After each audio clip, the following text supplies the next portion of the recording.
Ladies and gentlemen, today is October the 15th, and we are here to talk about the world. That means world discussion with Agent Smith.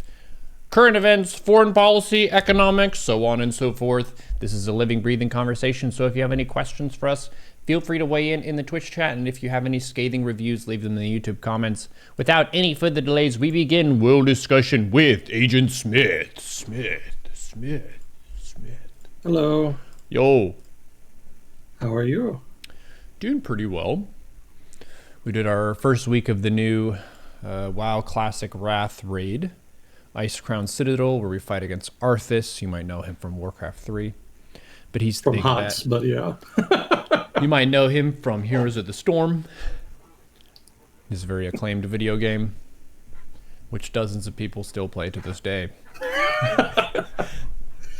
Well, hey, the Activision merger finally went through, so maybe they'll do something with it. Yeah. We'll see what Microsoft does. They'll probably scrap it. Yeah. We'll see. Hope springs eternal. We'll find out. I hope you're ready to piss off the internet today. Uh-oh, why?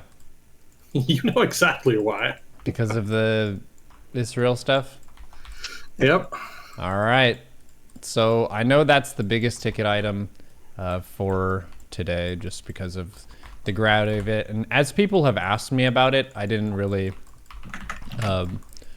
look a ton into the issue, but I quoted your wisdom that you've gone with this response ever since we started world discussion many years ago. When people say, Agent Smith, what are your thoughts on the Israel-Palestine conflict? You would say, how far back do you want to go? So I was using that one throughout the week, this week, because it's a region of the world where there's been tension for a very, very, very long time, and there's a series of reprisals, and we have a new one. So for the people who didn't see anything about it and have only seen people raging on social media, what happened? Well, I would ask you, how much do you know about it? Not very much. I saw you messaged me, but I've been hella busy, so I didn't get to read the article about it. But you said something about like it's a modern day Viking raid kind of attack where they just go in and kill shit and capture people, which is very old school. Yeah. Wow. Okay. Well, you're in for a wild one then if you haven't read about it. Oh boy. Yeah. I think the death toll is, last time I checked, there's about 1,100 Israelis who were killed in the attack. What? Yeah. What did they do? Like, what was the... Buckle up. Some of this isn't going to be terms of service. All right, so basically, where do you even start with this? I mean, let's just describe the event in question, right?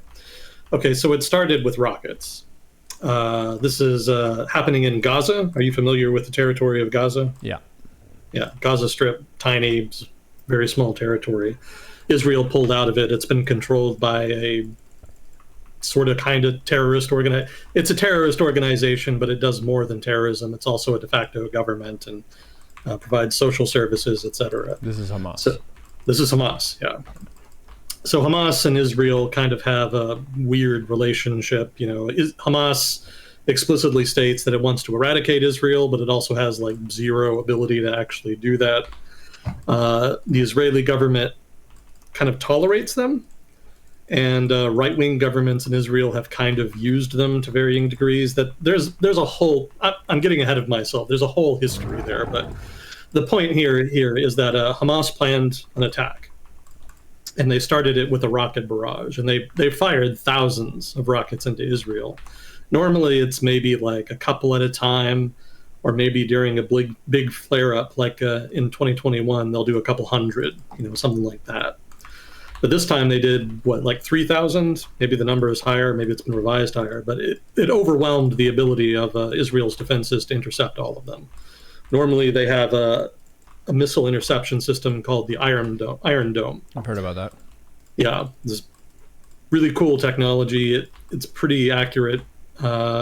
It's generally able to shoot down almost all of the rockets Hamas fires into Israel. But this time, there was no stopping them, right? So there was a number of rockets that penetrated those defenses. They're all unguided, so most of them probably just like blew up grass, out in the countryside. But there were some that did hit targets in urban areas. I think there were a couple that hit Ashkelon. Not sure how to pronounce that. Probably not even remember the name right.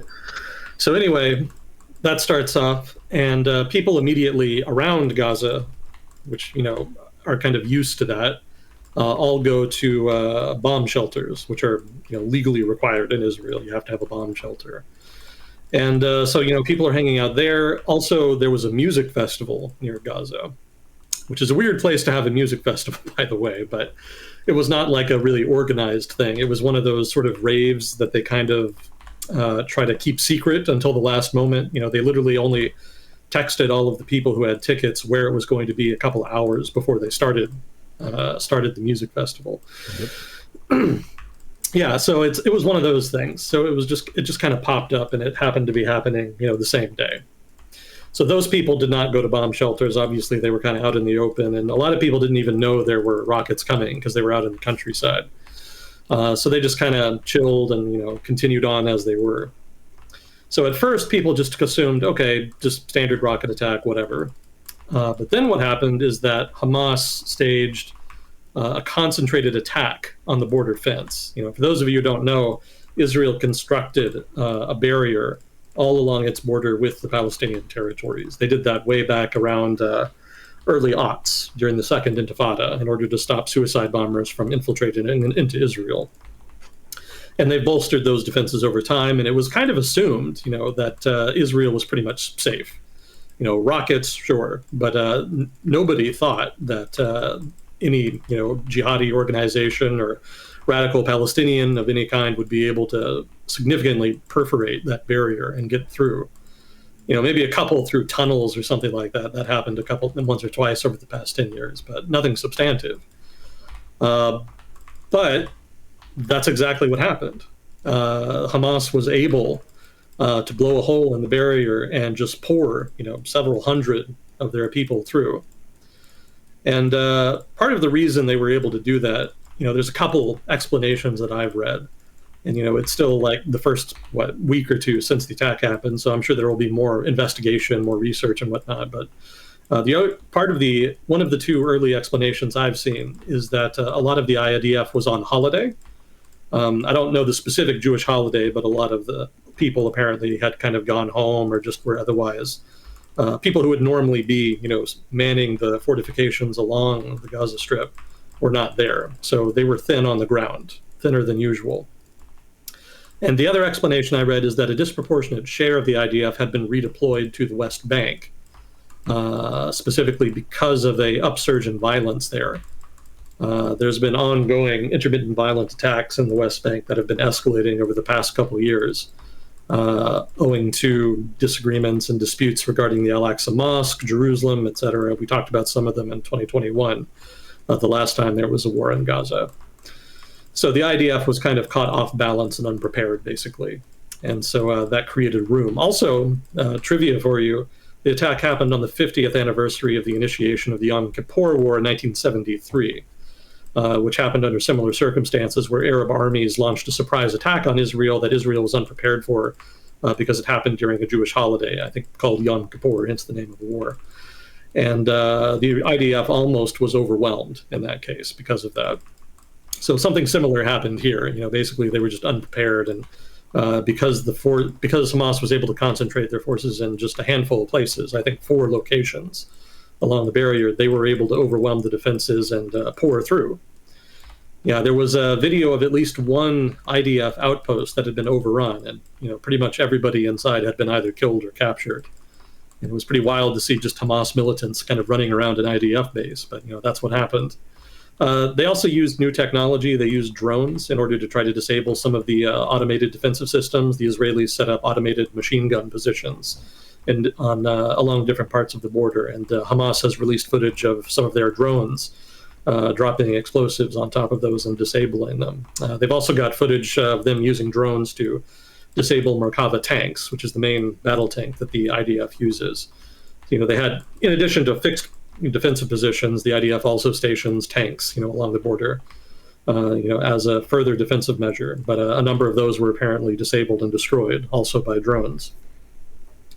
So it was a pretty smart attack overall. I think it surprised a lot of people in terms of its sophistication. Combined arms, basically, drones and infantry, sappers, the whole 9 yards. They also used paragliders, weirdly enough, paragliders and boats, as well as almost certainly tunnels. Basically just anything they could use to get across the border they used. It was a fairly large operation by Hamas standards. And, all told, they were able to infiltrate several hundred militants across the border, and there wasn't really anything between them and the civilian population.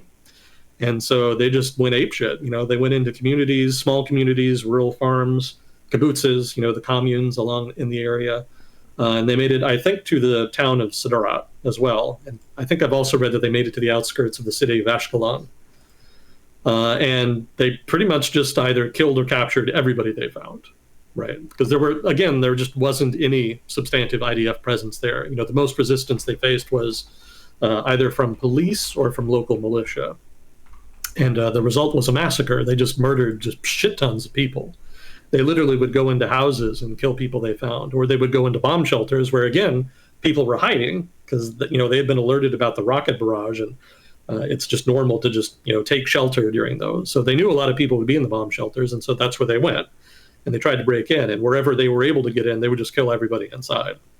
Question, why? Well, we'll get to that. That's okay. Another subject of debate. Yeah, that's a whole other topic. Okay, well, I'll let you carry on with the listing of the events then first. Yeah. So, the massacre just played out over the course of like 12 hours because the IDF, again, was so unprepared that it took them a long time to kind of mobilize forces and respond. And, like I said in the text that I sent you, the direct message, it was basically a Viking raid. They just literally raided the Israeli countryside, killed people, pillaged, burned houses, looted the IDF outposts that they took. And they also took about 100 to 150 some hostages back to Gaza. So it was very old school. And it was, if you'd asked me what would happen if Hamas could actually penetrate, the barrier and raid the Israeli countryside, I would say there's no way it would happen. Because Israeli intelligence surely, is keeping an eye on them and would detect a plot of that size and would be able to disrupt it beforehand. But if you pressed me and said, well, regardless of that, what would Hamas do if they could do that? If they could get into southern it, I would say that they would do exactly what they did. They would kill a whole shit ton of people. And that's how it played out. And, it's all tragic, but, the music festival in particular just has added symbolism to it because the music festival actually had the theme of peace. That was the theme it was dedicated to. And it was just hippies. It was like a rave, right? It was just a bunch of hippies hanging out in the desert. But it was fairly close to the border, and so when the militants came in, they happened to cross it fairly quickly, and they just massacred the people there. I think last I checked, it was something like 200 of the people who were there had been gunned down and killed. And they also took hostages as well, of course. But it seems like the death toll is much higher than the number of hostages. So it seems like they preferred to kill rather than to abduct. So there's a lot of stories about people at the festival just running for their lives. A lot of people tried to get in their cars and drive away on the road. But of course, the road is exactly where a lot of the Hamas people were, because they also managed to penetrate not just people, but also vehicles. There's lots of footage of technicals and other vehicles, motorcycles and whatnot, pouring through the holes that they blew in the border barrier. And so, when people tried to flee along the road, they were gunned down too. And there's also, footage of Hamas militants moving into towns and whatnot. People just hiding in their houses sometimes would be at their window, and they actually have, recorded footage of these guys in technicals just driving down these towns' roads and just shooting into people's houses. And there's a lot of videos of just dead civilians as well. That made the rounds very quickly. Hamas came across a bus stop with some elderly people. They killed all of them. They killed families, children, just fucking everybody. Like, it was really bad. This is the worst outbreak of violence in Israel in decades. Like, you probably have to go back to communal violence in the 1940s, when Palestine was still a mandate territory, to find this level of violence in the Israel-Palestine conflict. Like, there's been wars and shit, sure, but just in terms of people like going into communities and killing everybody, and just, you know, that kind of communal violence, that used to be the case in the 40s, but it really has not been seen much since. Just for a terminology clarification, by communal violence, you mean like killing regular people, not just military operation? Yeah, that was the norm in the 30s, 40s, you know, when the conflict was still kind of on a more even footing, like before Israel and the Jewish community there had become very wealthy, technologically advanced, has the support of like major foreign powers. They had just been like one of the peoples living in Palestine. You know, a lot of them were immigrants, sure, but that's a whole other discussion. But, you know, in terms of like weaponry and, you know, organization, they were relatively, speaking, on an even footing with the Palestinian Arab population. And at that time, as tensions between the communities rose, tit for tat violence and raiding was not abnormal at all. You know, it pretty much became the norm, and eventually it culminated in 1948 when Israel was made independent. I say made independent because it was done, you know, sort of basically at the behest of the UN, but very much against the will of the Palestinian Arab population. And that's when the communal violence reached a crescendo, and you see the mass expulsion of people, both Arab and Jew, basically, from their respective territories. You know, it was, I mean, people talk about, you know, the Israelis and whatnot expelling, you know, Palestinian Arabs from towns and villages in that conflict. But it was also done by the Arabs against Jewish communities in majority Arab areas. So an immense amount of suffering, dislocation, and violence occurred in that period. And it looked very similar to the raid that we just saw here. Mm-hmm. But again, that was like 70 years ago. Like, everybody kind of assumed that that was in the past, and that maybe like minor intermittent terrorist violence would be more the norm. Well, maybe I shouldn't say minor. The Second Intifada was not minor, but, you know, you get the idea, right? Terrorist violence is not the same thing as like mass purges of whole communities. So, you know, people are shocked. Like, they didn't think this would be possible. Like, you would think the IDF of all entities would be on top of something like that, but they very much have been surprised. And the Israeli government has, you know, effectively been humiliated because, again, you know, the Netanyahu government in particular has predicated its legitimacy and popularity on its ability to provide security. So it was inevitable that there was going to be a just overwhelming Israeli response to this. Like, you know, the country as a whole wants retaliation, if not outright revenge. And the Netanyahu government in particular wants to kind of restore its legitimacy by hitting back hard. So the conflict is going to get extremely violent, basically, as it continues. And it is continuing, right? You know, the militants have been pushed out of Israel proper, and the IDF has contained the breaches of the border barrier. But, you know, the damage has been done. You know, Israel is going to respond, and it's going to play out very violently in the coming weeks, if not months. But that's inevitable. Like, you can't stop that, really. We can talk about that later, but, you know, that basically is that is the gist of what happened. And again, 1,100 dead, right? It's about 50% of the U.S. casualties of 9/11, and in a much smaller country of only 10 million people. So, yeah, everybody knows somebody.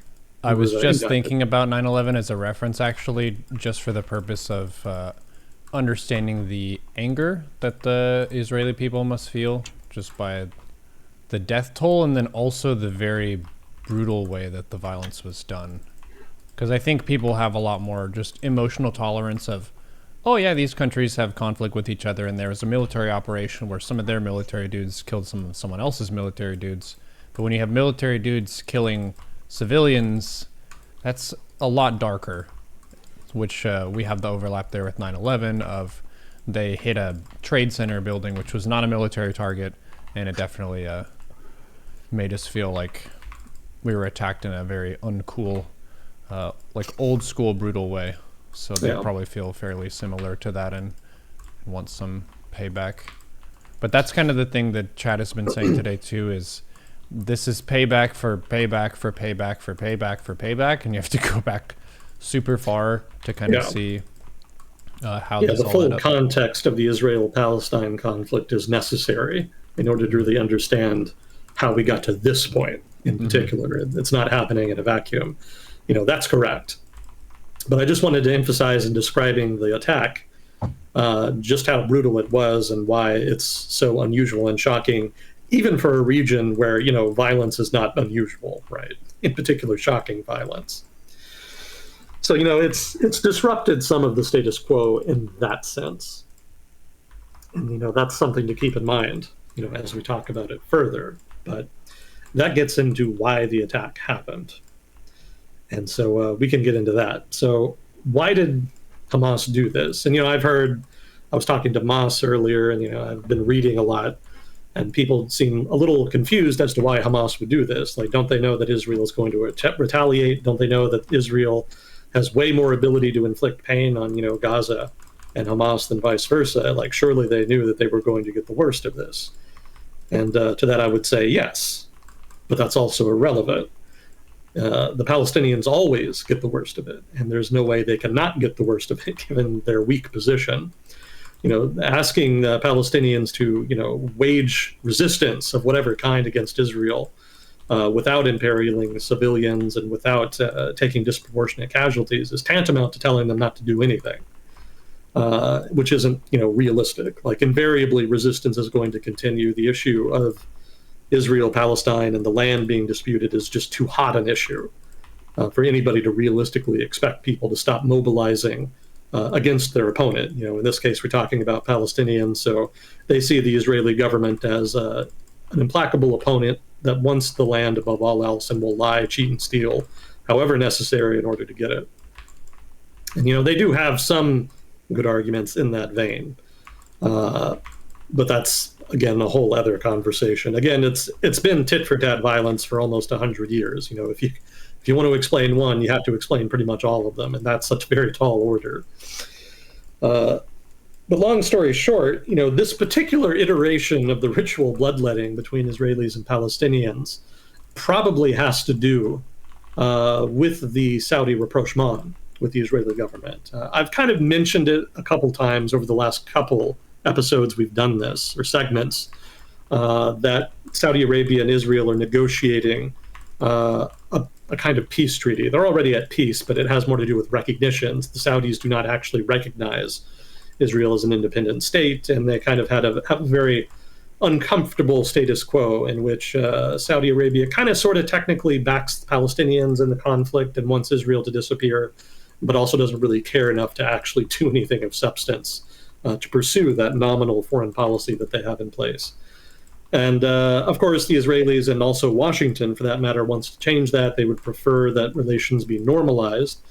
And the negotiations have been progressing fairly nicely, from what I've read over the past couple years. It's been slow going because it's a sensitive topic. And, the Arab public in particular is fairly opposed to normalization. But not a lot of representative governments in the region, so what the Arab public doesn't really matter. What matters is what the authoritarian governments want, and a lot of governments in the region, specifically and including Saudi Arabia, are more worried about Iran than they are about anything happening to the Palestinians. And so that being the case, Saudi Arabia feels a strategic impetus to normalize relations with Israel so that they can cooperate with Israel against what they perceive to be the common enemy, again, the Islamic Republic of Iran. So it makes a lot of sense from Riyadh's perspective, that is to say, from Saudi Arabia's perspective. And so, they've kind of been slow boating it because they wanted to try to extract concessions from the United States. Obviously, if the Biden administration can be seen to have helped to mediate an agreement between Saudi Arabia and Israel that looks good for Biden just a year or so ahead of presidential elections in 2024. So, everybody had a stake in it. Everybody was trying to get something out of it. But the trouble is, one, the Palestinians were not at all involved in those negotiations, which, of course, was very much aggravating to them. And two, the prospect of Saudi Arabia normalizing relations with Israel raised the prospect for Palestinians of all stripes of being cut off from one of their main financiers. Saudi Arabia doesn't really send military support and isn't all that involved in the Palestinian struggle, but they do send money, and there are individuals within Saudi Arabia who privately send money. But if relations are normalized, that's probably going to be, at the very least, curtailed, if not stopped. And that was not quite an existential threat for the Palestinians of, be it the Palestinian Authority or Hamas or whomever, but it would have been a significant strategic blow. And in general, the region had been, as a whole, moving towards normalization with Israel. It's not just the Saudis that have been negotiating normalization. The United Arab Emirates, as well, had already negotiated such an agreement and, pretty much fully normalized relations. They're not, maybe they're not quite there yet, in terms of fully normalizing things, but, they did reach an agreement and they have been implementing, and it seems like it's on track to basically reach that point. That's just the expectation. And so other states in the region, of course, have done the same. Egypt already had signed a peace agreement with Israel back in the late 70s, Jordan as well in the 90s. So, in general, the Palestinian position seemed to be weakening in terms of international support. So, the most convincing argument I've heard regarding Hamas's reasoning for the attack is that they wanted to sabotage those negotiations between Saudi Arabia and Israel so that they would not be marginalized in regional affairs. They wanted to ensure that the Palestine issue remained paramount in regional affairs and negotiations, and that if there were an agreement between Saudi Arabia and Israel, that at the very least there would be some kind of Israeli concessions that would benefit Palestinians. Because again, they were not involved in the negotiation, so it really looked like that if there was a negotiation that normalized relations, then it would not involve any kind of substantive give or concession on the part of the Israeli government regarding the Palestinian issue.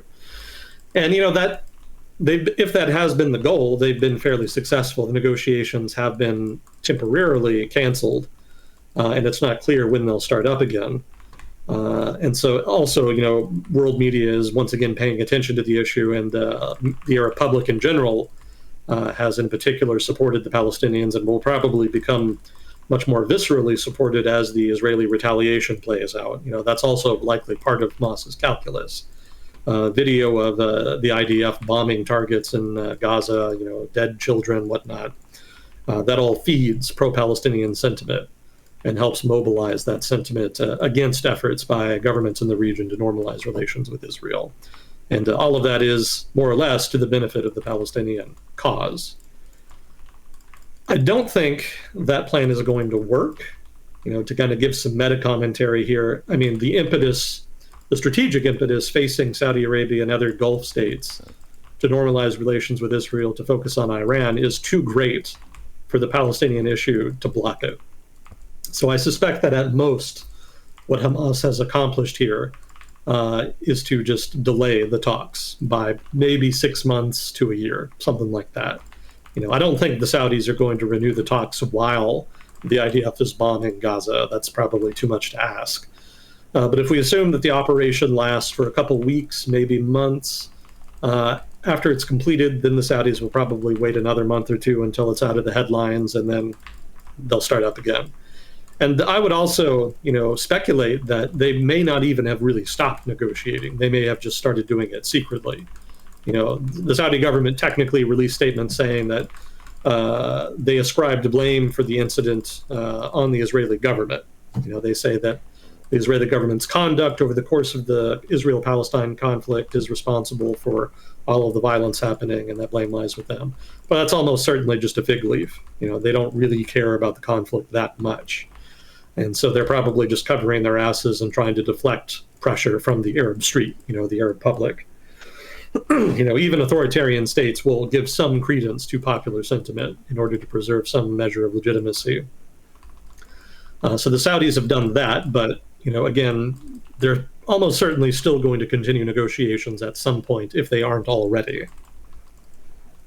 As a side note here, I would point out that pretty much no Arab government in the region actually cares about the Palestine issue. Pretty much all of them focus on their own affairs, maintaining power in their own country. Almost all of them are authoritarian, so that's a paramount concern for them. And also things like economic development, communal violence, etc. Stuff like that is of much greater concern for them than the Israel-Palestine issue. In so much as it is relevant, it's mostly just an outlet for pressure that would normally be directed against the regime. So if you're an authoritarian government and you do something stupid, like kill people or disappear people or, do other stuff that's in the totalitarian playbook, and people start protesting or complaining more than usual, you can go and do something with Israel-Palestine. You can announce that you're going to, if you're Egypt, you can announce you're going to ease some of the restrictions on the border crossing at Rafah so that people in Gaza can trade more across the border. or maybe you send more money, in aid to the Palestinian cause, or maybe you go out of your way to condemn something that Israel did that maybe people think is egregious, or that probably was egregious, as the case may be. So, all of that serves to kind of deflect attention from the sort of regularly scheduled oppression that occurs in a lot of those governments. That is the main approach that they take to the Israel-Palestine issue. You can see that going all the way back to 1948, when Israel was created. Every country in the region declared war on Israel immediately upon its independence during the partition that was imposed and implemented by the United Nations. And while technically, on the surface, all of those Arab governments were committed to the destruction of Israel, which they saw as a project of Western imperialism that was violating Arab land, they also didn't actually do much to follow through on that. They made a big show of caring about it and declaring war, but then when it actually came to sending units and resources to fight that war, very few actually committed very much to it. So on paper, it looks really impressive that Israel was able to beat all of these other countries immediately upon achieving independence in 48, but actually they weren't really fighting all of them. They were just fighting minor token forces that had been sent in order for those governments to pretend that they were helping. And so that pretty much was the main reason Israel was able to survive in 48. If they had actually, that is to say, if Arab states in the region had actually committed to the destruction of Israel in the 1940s and 50s, they probably would have done it. It probably would have worked. But again, they don't actually care. It's just a populist political thing that they exploit for their own benefit.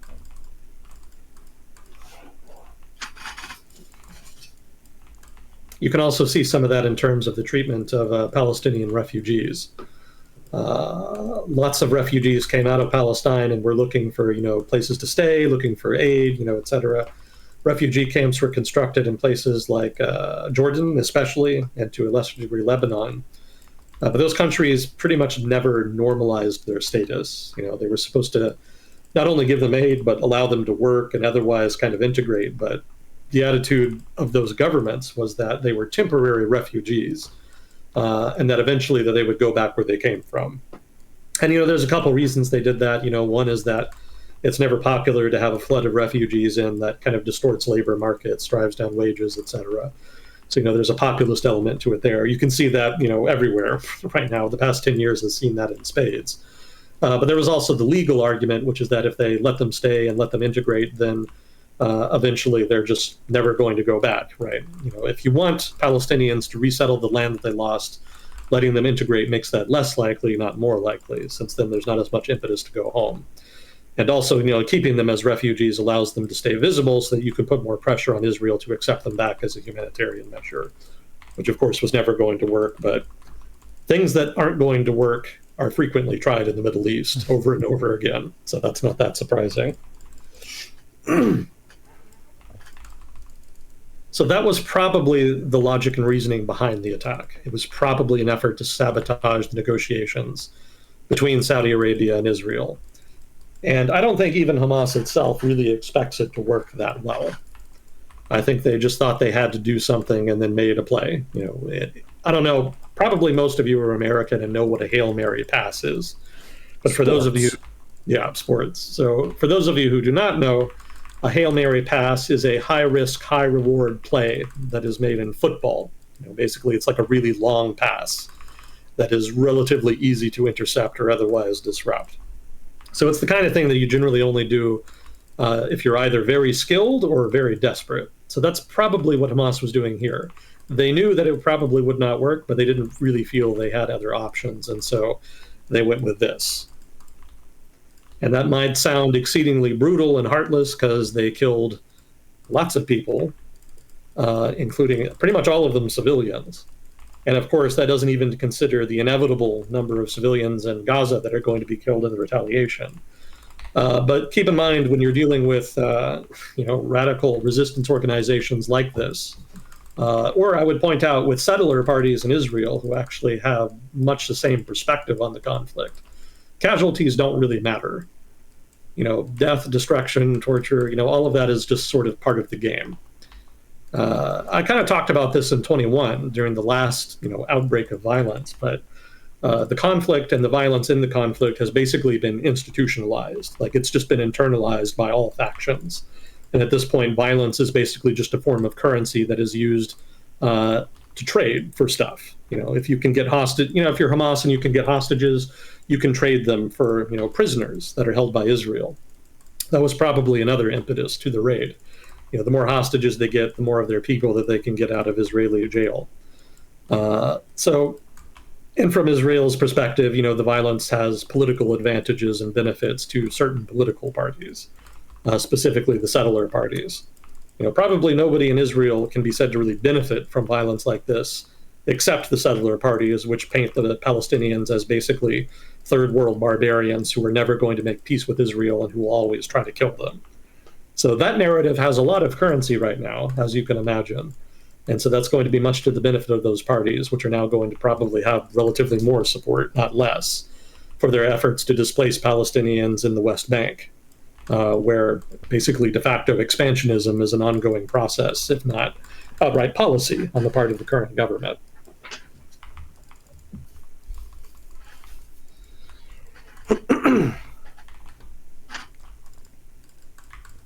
So that's kind of where we are right now. It's just more of the same. I would go so far, and this will be probably the hottest take I'll give on the issue. Really, in the long term, it's not going to matter that much. It's not going to cost Netanyahu any votes in Israel, because all of his supporters are just fully back him almost regardless of what he does. There's been no shortage of drama in Netanyahu's administration over the past 10, 15 years, even going back to the 1990s. And it's never really cost him. So he's fine. The settler parties will probably benefit. Nobody who didn't like Netanyahu is going to like him more after this, because all of the people who hate him are going to blame him, for the attack. They're going to say that, because of all the drama that his coalition government has been causing in the West Bank, the IDF got caught unawares, and that Netanyahu should take the blame for that.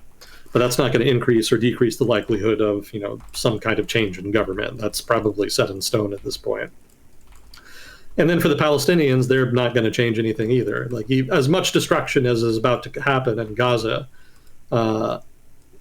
resistance will be as popular as ever. And that's how they frame it, right? The Palestinian framing of the conflict is as resistance against occupation and settlement of their land.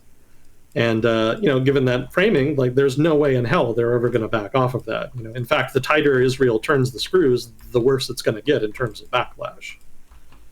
In general, Netanyahu's government over the past 15 years has really kind of taken the approach. Their perspective on the conflict is that it should be contained, but otherwise not dealt with, right? Previous governments in Israel have taken the perspective that there needs to be some effort in order to achieve an agreement with some kind of representative of the Palestinians, be it the PLO or whomever else may be said to lead the Palestinians, and that some kind of peace agreement and finalization of the confrontation of the conflict is necessary in order for Israel to move on and reach something resembling normal status in the region. But Likud and the right wing of Israel's politics has very much been ascendant over the past 20 years, and their attitude is very different. Their attitude is that there's no real prospects for peace. The Palestinian Arabs in particular are out to get them permanently and forever. And if they want to live peaceably in the region, the best they can do is to just contain the Palestinian Arabs as much as possible in order to minimize the damage they can do. And that's effectively what they did. Gaza has been compared to an open-air prison. Even though the Israelis pulled out, they never really completely withdrew from meddling in the affairs of the territory. So it's not as though the occupation fully ended. Just the presence of Israeli forces and settlers is what ended. And there was never any chance that that withdrawal was going to fully stop efforts by Palestinians in Gaza from ceasing operations, because from their perspective, even if Israel pulls out of Gaza, then what about the West Bank? They're not going to just stop resisting when so many of what they see as their countrymen are still living under occupation. So that much should have been obvious, but a lot of people on the right wing of Israel's politics, especially the settler parties, kind of play dumb about that. They say that when they pulled out of Gaza, then Hamas and the Palestinians in general should have calmed down and should have set an example for the people, not only in the West Bank, but in Israel, that they could be partners for peace. But that was always a disingenuous, self-serving argument. Like, everybody knew that wasn't going to happen. But given the framing, the Palestinians were never going to stop fighting and are not going to stop fighting. So, that being the case, my argument, again, my hot take, in so much as you can consider it that, is that when all is said and done, this time next year, they're going to be right back where they started before the attack happened. And nothing of substance will change. It's just going to continue on as before. Bloodletting between Israelis and Palestinians is expected. It's unusual when it doesn't happen. The only thing unusual about this attack was the scale and the fact that so many people were killed, specifically in Israel. Normally Israeli casualties are like a fraction of Palestinian casualties. And generally it's like a couple dozen, maybe 50 at a time. But, 1,100 is, wow, that's shocking. Like, genuinely, I was shocked when it happened. Like, I just couldn't believe it. I never would have thought Israel would be that vulnerable, would allow it. I shouldn't say allow it. It's not a matter of allowing, but I never thought that Mossad and the IDF would be taken so much by surprise by a group as weak as Hamas. Because it is fundamentally weak. Like, the Palestinians in general are clearly the weaker party in the conflict. So I never would have thought that they would be able to pull something like that off. But they did. But, over the long term, it was probably inevitable that something like that would happen.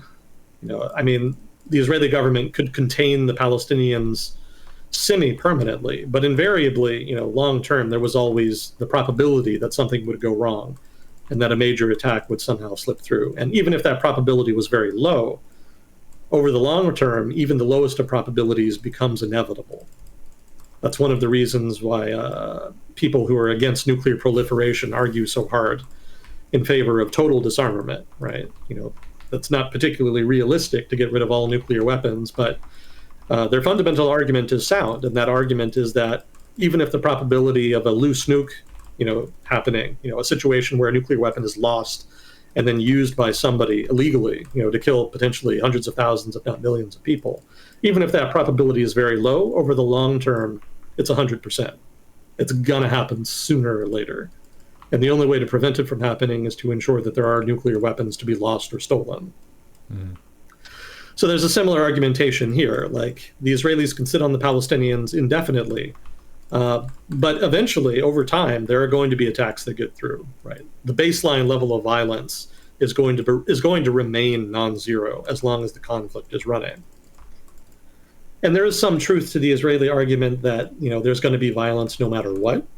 Like, there is that. Like, there are radicals on the Palestinian side that are sufficiently angry and frame the conflict in such a way that they will not settle for anything less than a total subjugation and annihilation of Israel. So there are people like that.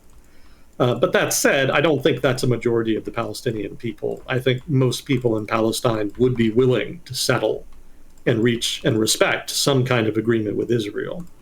And that being the case, I think even if there will always be violence, the baseline level of violence will be lower if there were a negotiated settlement that was embraced and fully implemented by all factions.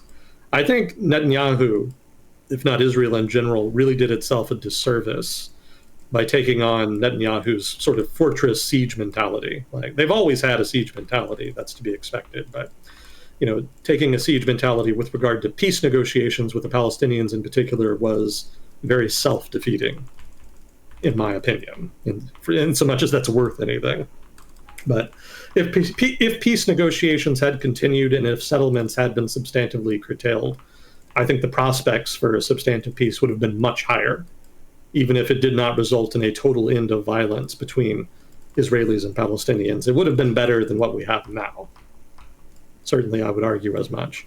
But that said, I also argue that any argument to the contrary, any argument that Israel should have done something else than what it did, is totally unrealistic. Like, it was never going to play out any differently. If you look at the demographic trends in Israel, if you look at the way the political winds have shifted over the past couple decades in Israel, a hard right turn was in the cards. It was gonna happen, and it's gonna keep happening. The settlers, as a percentage of Israel's population, are only getting higher. And the proportion of people in Israel that increasingly have a hard right perspective of the conflict with the Palestinians is also increasing. I think I said back in 2021 that when the Israelis pulled out of Gaza and then watched it be, basically seized by Hamas, and then watched Hamas use it to launch rocket attacks against Israel and otherwise engage in, continued violence against the Israeli people and government, that it destroyed the confidence of an entire generation of Israelis in the peace process. After that in particular, people in Israel started to turn en masse against peace negotiations and towards a more hardline approach, a more hawkish approach, if you will, towards dealing with the Palestinians. And honestly, I think the biggest fallout from the recent attack, and it's still early, but my speculation is that the biggest fallout of this attack is going to be that this attack has destroyed the confidence of the next generation of Israelis in the peace process. I don't think this attack can be said to have anything but a radicalizing effect on the Israeli body politic.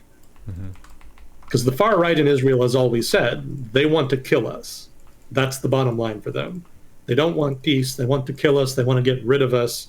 And even though we're the more powerful party, even though we're much more powerful than the Palestinians, that doesn't mean they're ever going to stop trying.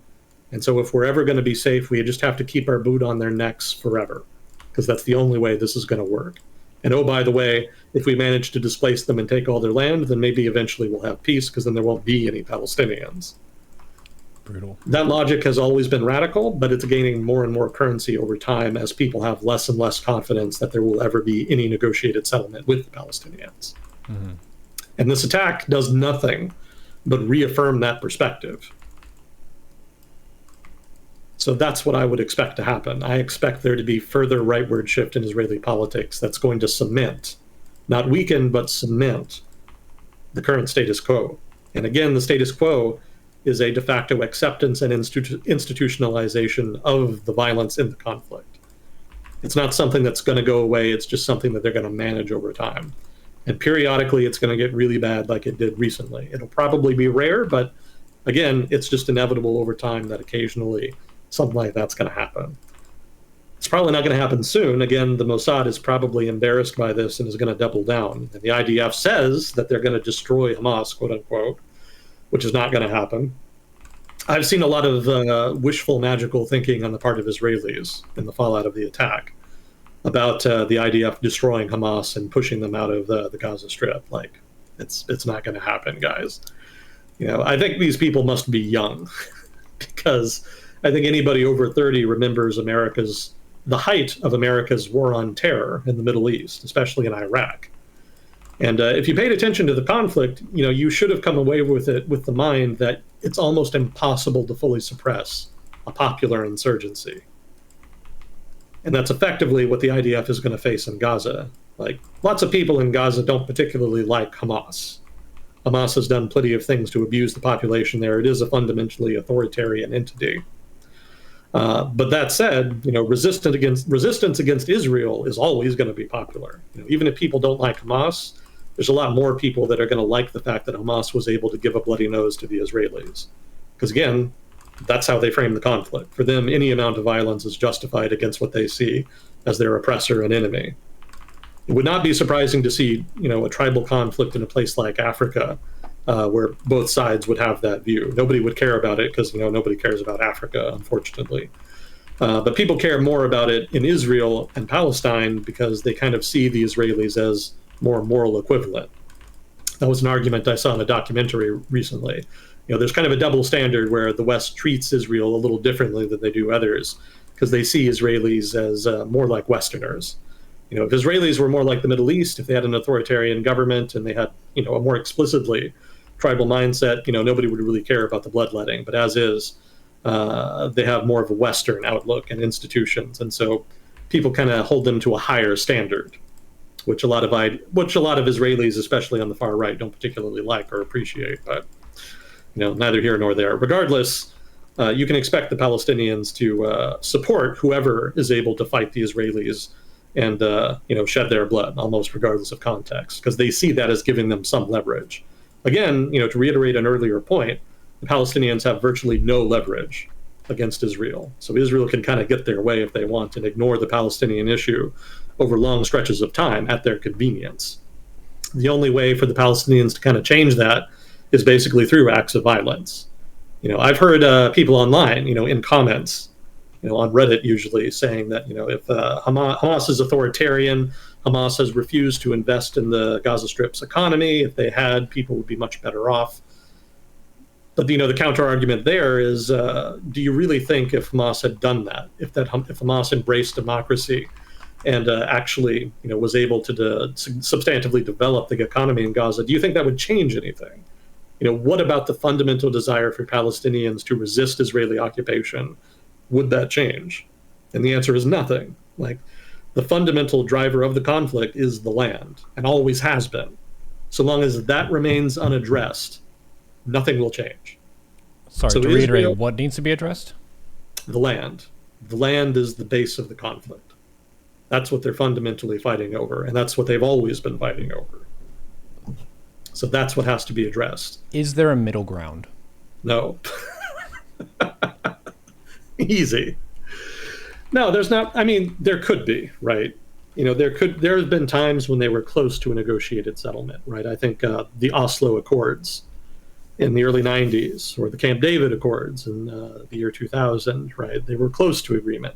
Well, I mean, in Oslo, they had an agreement, right? Those successfully concluded.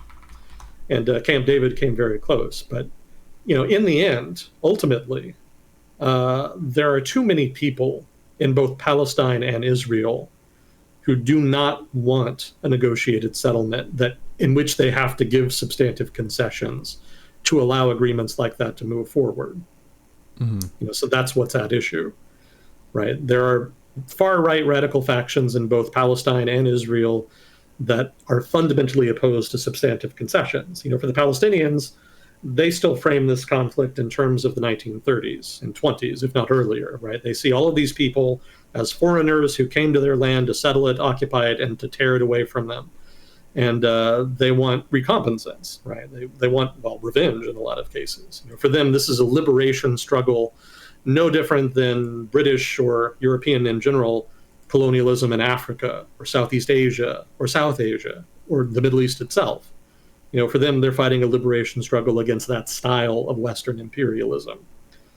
And, the tone, tenor, and violence of that struggle that they're waging very much matches those of anti-colonial conflicts and resistance in other regions of the world. We can talk about, the violence of the resistance, we can talk about the terrorism, but all of those are tactics that were used in colonial struggles elsewhere. And people criticized them then, but in general, people kind of gave them a pass because they didn't like European empires. But it's more controversial here because Israel isn't really quite a European empire, kind of, sort of. Like, it's not like Britain or France or whatever, but a lot of the people who migrated to Israel in the what became Israel in the early 20th century, a lot of those people did come from Europe, especially Eastern Europe. So, if a whole bunch of people from another part of the world start moving into your territory and you don't want them to, but you can't stop them because you don't have a representative government, what are you supposed to do about it? I mean, violence is pretty much the only thing you can do about it at that point. So, it's no surprise that the early 20th century saw violence became the main currency of the conflict. And there were plenty of other factors at play too, but it's no surprise, given that evolution, that the conflict was framed in terms of a liberation struggle, and that the level of violence that is justified in that struggle is correspondingly extremely high, because it's been justified in the same way in every other conflict, right? The Vietnamese with the Viet Minh and the Viet Cong during the Vietnam War, high level of violence. It wasn't unusual for the Viet Cong to clear out villages that they suspected of cooperating with the national government or the United States. Same thing in Africa. You saw that in Rhodesia, right? As well as Angola, Mozambique, right? All of these liberation struggles were extremely violent. So it's no shock that the Palestinians, having framed their conflict in that way, are correspondingly violent. And it's no shock that they're not going to quit, even though their opponent is much more powerful than them. They're just going to use whatever tools they can. So that's not going to change, right? To kind of bring that full circle, like the point was, nobody's going to change. The conflict is on rails. There are radicals on both sides. that do not want to give ground. On the Israeli side, the far right sees the conflict as existential, but also divine. For them, the Torah, stipulates basically that this is their land, this is their homeland, and they're returning to it and taking rightful control of it. Mm-hmm. And from their perspective, anything that advances the cause of that settlement and expansion of Judea and Sumeria is just and righteous. And they don't particularly care what it costs. And there's plenty of secular Jews that kind of are of similar mind. They don't really justify it in religious terms like a lot of the settlers do. But for them, it's more about realism. For them, there's nowhere else to go. That's an argument that they bring up frequently online. Like, where are they supposed to go? Like, if Israel ceases to exist and the land is all given back to the Palestinian Arabs, then what? They all go to Europe? Well, that's where the Holocaust happened. They all go to the Middle East. All of the Jews were expelled. Almost all of the Jews were expelled from almost the entirety of the Arab world over the course of the 1950s and 60s. So they're obviously not welcome there. So what else? Like Africa, America, South America, like options are not great. They would much prefer to have their own territory where in the majority, even if the ethics, shall we say, of the founding of Israel are somewhat suspect, or perhaps a lot suspect. You can't really blame them for saying and arguing and fighting for the continued existence of that state. It's the only one that they have where they're a majority. It's the only one where they can be assured that they're not going to be discriminated against or otherwise just arbitrarily annihilated out of prejudice. And so given that they have that very hawkish Machiavellian view of the world and view of how the world perceives them as Jews, it's no shock that they're going to go hard in terms of defending Israel. And if going hard means seizing a bunch of land and expelling a native population, a lot of them are tacitly willing to accept that as a necessary cost in order to assure their security over the long term. So when you look at it from that perspective, and from the perspective of the Palestinians viewing it as a liberation struggle, how the fuck do you expect this conflict to end? You don't. Like, really, that's the outcome here. It's not going to end. There's just total recalcitrance on both sides of the conflict. The people I feel the most sorry for are the people in the middle, the more liberal-minded folk in Palestine and Israel who actually do want a negotiated settlement and would be willing to make significant concessions in order to reach it. Because those are the people who really suffer the most by the continuation of the violence. Nowhere is that better encapsulated and symbolized than in the massacre at that music festival in the recent attack. Because again, those people were hippies, right? They were peaceniks. They wanted peace. The theme of the music festival was peace. And they were systematically slaughtered. Like, that just encapsulates the whole fucking conflict, like, perfectly. Like, that's what it is at its core. Yeah, it doesn't matter if you're a moderate. People who are not a moderate will go fuck you up. Yeah, exactly. And again, both Palestine and Israel are radicalizing. Like, the politics are getting worse, not better, in terms of the prospects for negotiated settlement. So at this point, I have, like, zero confidence or optimism in terms of prospects for peace. At this point, I just assume that the violence is going to continue indefinitely. Maybe at some point in the far-flung future, the settlements expand to a point where they've basically settled all Arab territory in the West Bank.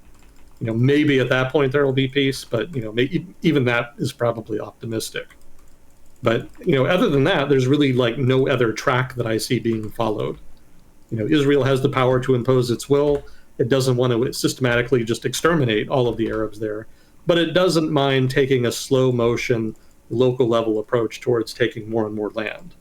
So that seems to be the long game that they're playing here.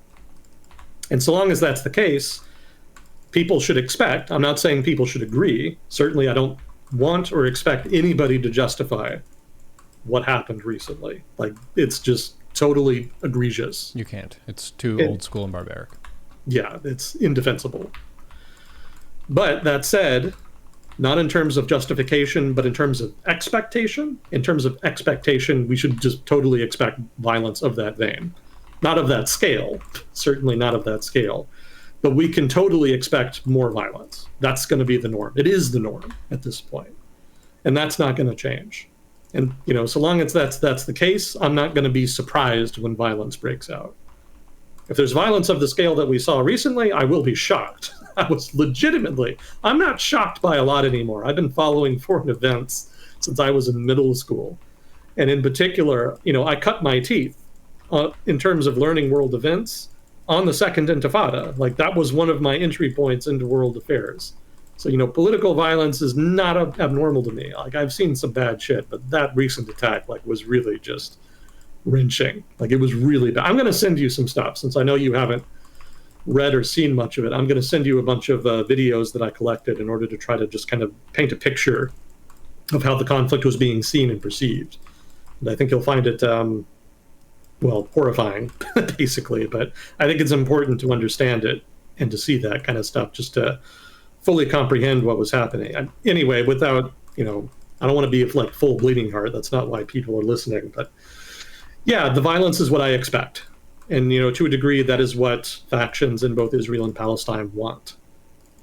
So one of my questions for context of understanding the situation is, for the animosity between the radicals who are basically driving the violence, is it more of an ethnic issue, a religious issue, or is it both of them and it's impossible to separate the two? Because they both have kind of religious claims to the region, and then they also have historical ethnic claims to the region, and both sides have valid reasons why we should be allowed to exist here. Yeah, I'm glad you asked that, because I've seen people saying that, it's just an ancient religious conflict and, it's just intractable. It's not a religious conflict. Like, full on, this is an ethnic conflict. It would not, it's an ethnic conflict that would not be out of place in the fucking Balkans, right? That's like what we're looking at here. It's a Balkans, Yugoslav style ethnic conflict, fundamentally, like at its core. That's what that's how you can really frame it to understand it better. Religion is relevant, but it's only relevant in so much as religion is a part of the ethnic identities of the respective combatants. It's kind of like, the example I always use is Greece, right? Every country has nationalists. Greek nationalism is a thing too. And if you look at Greek nationalism, part of the way that they identify themselves, the Greek people, is by way of affiliation with the Greek Orthodox Church. And that's because Greek Orthodox Christianity has been a core component of Greek society for almost 1,000, more than 2,000 years, however long it's been, a very long time. And so even for people in Greece who are not practicing Christians, the Greek Orthodox Church is an important part of their identity symbolically. It's like a symbol of Greece, like a flag, or, some event. Just everybody has different symbols that they embrace as, kind of representing their people. And for people in Greece, Christianity is one of those symbols. So it's the same in Israel-Palestine. Ethnically speaking, both sides partly, if not in totality, in the case of the Israelis, define themselves in terms of their religion. But it's not fundamentally a religious conflict. Like, one of the main instigators of the conflict, maybe I shouldn't say instigator, that implies culpability. No, let me rephrase that. One of the major factors in the conflict is pan-Arab nationalism. And if you've never heard that term or don't know what it is, it's exactly what it sounds like. It's just ethnic Arab nationalism, like a belief that all Arab peoples are one community and that they should all be in one state. And pan-Arab nationalism emerged at the same time that nationalism started spreading outside of Europe to a lot of what you would call now the developing world, what they called at the time colonies. Places like South Asia, with India, they started to see their nationalism emerge in the late 19th century, early 20th century.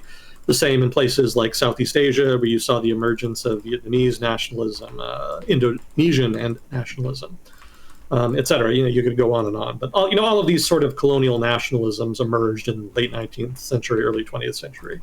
So Arab nationalism was no different. It also had its beginnings at that time. It took a couple decades for it to start to gain currency, because again, the communities involved, the Arab public in general was still relatively economically undeveloped, and you kind of need to have some baseline level of economic development to generate the necessary literate middle class to form the foundation of any nationalist movement. But it did happen over time, eventually, and pan-Arab nationalists in the Arab middle class formed what would come to become the leadership class of what would become anyway Arab countries. Keep in mind that the Arab world was largely occupied / governed, however you want to frame that, by the Ottoman Empire for a very long time. And for a long time, that didn't matter because the Ottoman Empire was like a lot of sort of, late medieval empire. They didn't really care about things like nationality or whatever. The same was true in Europe before nationalism became a political factor there. For most of Europe's history, the language that you spoke, your ethnic identity, all of that stuff was very abstract and pretty much irrelevant. Like nobody really cared that much about it. Something more like your religion was more important for a long time, or maybe your kingdom, or whoever you were loyal to or whatever, stuff like that. It was only when nationalism emerged as an idea, that the idea that everybody who speaks the same language as you and everybody who has a similar affiliation, anybody who has a similar identity to you, those people are your countrymen, your brothers, and you should fight to the death to protect them. And you should all have a single state to govern all of you, in which your values and distinct identity can be protected and promoted. Right. That's nationalism in a nutshell. That spread first in Europe, and then it spread outward to the rest of the world in the late 19th century. And so the Arabs kind of embraced that during the period in the early 20th century, like from 1900 to 1910, when the Ottoman Empire itself started to be influenced by nationalism. Right. In that case, it was Turkish nationalism. So Turkish nationalists, specifically the Young Turks, whom took power in the early 20th century, were of the mind that the Ottoman Empire was a Turkish entity and that everybody in it needed to eventually become Turks. You can see how this would be a problem if you're Arab. The whole project that the Young Turks instituted was to Turkify the Arab population. I don't want to say force, but, shall we say strongly encourage people to speak only Turkish and to eventually phase out the use of Arabic. And that, of course, was not acceptable to the nascent Arab nationalist movement, which wanted to protect and promote an independent Arab identity and nationality, and eventually create an Arab state. So that created fertile ground for the British to move in during World War I and to ally with those Arab nationalist forces in a rebellion against the Ottoman Empire. And I think probably most of you know who Lawrence of Arabia is. Have you heard of him, Neuro? There's a movie. Yeah, there's a really good movie. Everybody should watch it. Strong recommend. But are you familiar with like the actual, historical events of Lawrence of Arabia? No. What's the short version? Short version is that Lawrence himself was an actual, real historical figure. He was a British agent who was tasked with organizing the Arab rebellion against the Ottoman Empire. And he spoke fluent Arab. He'd studied Arab culture for a very long time. So, he was considered a good choice. And he went in more or less alone and was able to work with Arab actors, specifically in what is now Saudi Arabia, and organize Arab militant nationalists into something resembling a rebel army that he was able to then use to commit guerrilla warfare, to engage in guerrilla warfare against the Ottoman Empire in the Arabian Peninsula, which was eventually successful enough to drive the Ottoman army out of the Arabian Peninsula. And in that corresponding offensive, Arab armies marched north into Mesopotamia from the Arabian Peninsula with the assistance and advisement of Lawrence, at the same time that the British army launched an offensive out of Egypt into the Levant. So the twin pinchers of that move, well, I shouldn't say pinchers, but those twin offensives happened at the same time and were able to basically collapse Ottoman resistance in the Middle East and eventually de facto defeat the Ottoman Empire. All of that happened pretty late war, I think. And there's a whole shit ton of politics and intrigue that went into that. But basically, Lawrence became famous because he did that almost by himself, and he has become like a romanticized figure. And he's actually still quite popular in the Arab world because he is seen as having helped birth a successful revolt against the Ottoman Empire and to have helped create independent Arab states that were able to break away and eventually, adopt pan-Arab nationalist governments. So that's Lawrence of Arabia in a nutshell. So I guess he was seen as like a super spy liberator kind of person, where he allowed the people to organize and coordinate with other governments to create space for them. Exactly. So legitimately impressive history, legitimately impressive guy. And again, can't recommend the movie enough. It's considered to have some of the best cinematography in the history of cinema. So, definitely well worth watching. Mm-hmm. How did I get onto that? I asked the question of, is the animosity between Oh, Israel and Palestine an ethnic issue or a religious issue? yeah, definitely ethnic. Yeah, right. So I was talking about pan-Arab nationalism, like it very much emerged in late 19th century, early 20th century, and yeah, after World War One, all of these new Arab states were created. In the case of Iraq and Transjordan and Syria and Lebanon, they became what were called mandate territories that were controlled by either the British or the French. But there were independent kingdoms created in the Arabian Peninsula. Yeah, that's kind of a tangent, but basically, that nationalist wave that emerged, again, started late 19th century and then really gained traction after World War One with the creation of independent Arab states, or non-independent Arab states in the case of the Mandate territories, really significantly increased awareness, recognition, and embrace of Arab nationality and ethnicity amongst the Arab world. And the trouble and the relevance here is that it happened at exactly the same time that the Zionist movement was taking off and moving a lot of people into Palestine in order to settle what they considered to be the Holy Land. So it's not an era I'm super familiar with. I just actually broke out a book that's been on my shelf for years about some of the early history of Israel that's kind of talking about it. Whenever there's a conflict in Israel-Palestine, I always learn more about it because there's always that impetus. But invariably there's something else that kind of takes my eye off the ball, and I start focusing on something else. The world has not given me a lot of opportunity for pause and introspection. Can I catch up on history? Can y'all stop doing stuff for a couple years? Yeah, seriously. But yeah, I've been reading through some of that, and yeah, the early history is very contentious. And one of the reasons that the conflict became so violent is because the Zionists kind of had a sort of a European view. I shouldn't say kind of, sort of. The Zionists were largely themselves European in the early era of Zionism, late 19th century, early 20th century. And they, in turn, shared certain European conceits and prejudices regarding the native population in the Middle East, which is that they lacked a national identity, that they were undeveloped, that they were backwards, etc. And so their view is that it wouldn't really matter too much if they sent a bunch of settlers to go live there.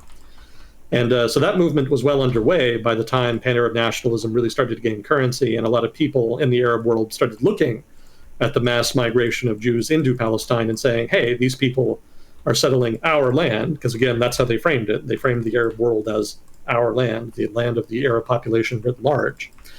And they said that we don't want this to happen. We want Palestine to remain majority Arab. The trouble was that Palestine was controlled by the British as part of the Transjordan Mandate. And the British didn't really give a shit. Their attitude was that if people wanted to migrate in, then that was fine. And so the Arab world then went apeshit. They were absolutely furious. And so the view that they took was that Palestine was being de facto colonized with the connivance of British authorities in Transjordan, or what is today Palestine. And, there's some truth to that, right? The British didn't really care. They weren't listening to the Arab public in Palestine. Palestine, mind you, was still majority Arab at that time. And a majority of the Arab population wanted the immigration to stop, but the British didn't do it. So you can see then how that would be you can see how aggravated people in the United States get over illegal immigration. Now imagine that you didn't have a representative government that was allowing it to happen against your will. People would be even more radicalized. So that continued on for a while. And the Zionists, for their part, basically were able to continue to migrate unopposed until 1936, when there was a major Arab uprising. Eventually, the Arab nationalists got tired of it, and they mobilized, and they started killing people. There were terrorist attacks, communal violence. They also started attacking the British authorities. Like, it was a general uprising against the status quo, both the government and the Zionist communities that had been created in Transjordan. And it was eventually suppressed, but it took several years. And the result of it was that the British said, you know what, this really is not worth it. We're just going to stop migration. They kind of took their time. There were conditions, but eventually, they reached a point in a year or two where they stopped migration into the territory, or at least it was significantly regulated to the point where it was just a trickle, whereas before it had been much larger. And, the British, to be fair to the British, their whole thing about the Middle East is that they wanted a Christian power to have control of the Holy Land again. That was sort of the prestigious item that they had achieved at the end of World War I. Keep in mind, they still had a very colonialist perspective of world affairs, in the early 20th century, especially before and during World War I. So, this was all just bits of territory on a chessboard that they were playing for. Still a very imperialist mindset. So, defeating the Ottoman Empire and gaining access to the Holy Land was considered very prestigious because it meant that, again, a Christian power could once again control that Holy Land. And that's how they framed it at first, until the communal violence started. And eventually the communal violence just proved so intractable that even the British said, you know what, this is not even remotely worth it. Fuck it, we're leaving. Which is what happened in the 1940s. But in the 30s, the violence was still kind of manageable until that Arab uprising. And that's when they kind of shifted gears, right? They had been more or less aligning and favorable to the Jews. Then after that, they were more accommodating to the Arab population. But as you can probably guess, the response to the British shift in policy, more in favor of the Arabs, instigated radicalization amongst the Jewish community, or the Zionist community, or whatever term or framing you would prefer. So the Zionist community, specifically certain components of the Zionist community, then formed militias and terrorist groups of their own and started committing acts of violence against rival Arab militias and communities, as well as against the British Mandate authorities. You can see how hopeless this is for the British, but you can also see how this formed the kernel of violence that would flower into just 100 years of conflict, right? Like, even in this period when there's not an independent Israel, the two communities are already at each other's throats. And like I mentioned at the start, the violence in this period in the 30s and 40s was much more gory than what it would be later. In the 50s, 60s, 70s, it was international violence, right? It was the Israeli army versus Arab armies. And, violence were killed and suffered and whatnot, but the violence was mostly between soldiers. And even when the conflict shifted more to its third phase, after the period of international conflict, into the current phase, which started more or less in the 1980s, when it became more about it became more of an asymmetrical conflict between occupied Palestinians and Israeli authorities. In that period, you did not really see massacres much, right? Certainly you saw violence, sometimes, maybe often indiscriminate. And again, lots of human suffering, but not outright massacres. But you did see outright massacres in the 30s, 40s, right? That's always been at the core of the conflict. And it's also colored perceptions of Palestinians and Israelis of each other, right? The people who lived through the conflict in the 30s and 40s are some of the most jaded, cynical people in the conflict, because they have no doubts that, given the opportunity, the other side would just eradicate them, because that's exactly what they tried to do back in the 30s, 40s. So that's how ugly it got. And eventually, the British left. They just kind of gave up at the, after World War II, they were not really in a mind to hang on to imperial territories anyway. And so they just kicked the issue over to the UN, and they voted to just partition the territory. They said that this can't be resolved. We just have to separate them, and they can have their own countries. And obviously, Arab nationalists were never going to accept that, because they didn't think that the Zionists there should have been there to begin with, right? They think, again, that it was British connivance. It was only because of British connivance that there could have been significant numbers of Zionists in Palestine to begin with. So they rejected the idea of partition on its face. And that had been the broad Arab position in the Arab world for decades after that, up until fairly recently. But of course, if you're a Zionist, then that doesn't matter to you. From your perspective, nothing has really changed. You were fighting for your survival before the founding of Israel.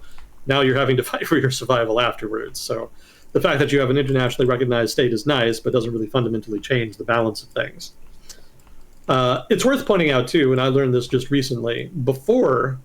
I shouldn't say, but in the early 1920s, Palestine was actually a part of Jordan. Jordan today is a separate country, but they had originally been a single territory called the Transjordan. And the territory of the Transjordan was like heavily Muslim Arab. Like, there was only, I think, something like maybe 8 to 10% of the population of what is now Palestine that was Jewish. So combined populations between Palestine and Jordan, that number would have been even lower.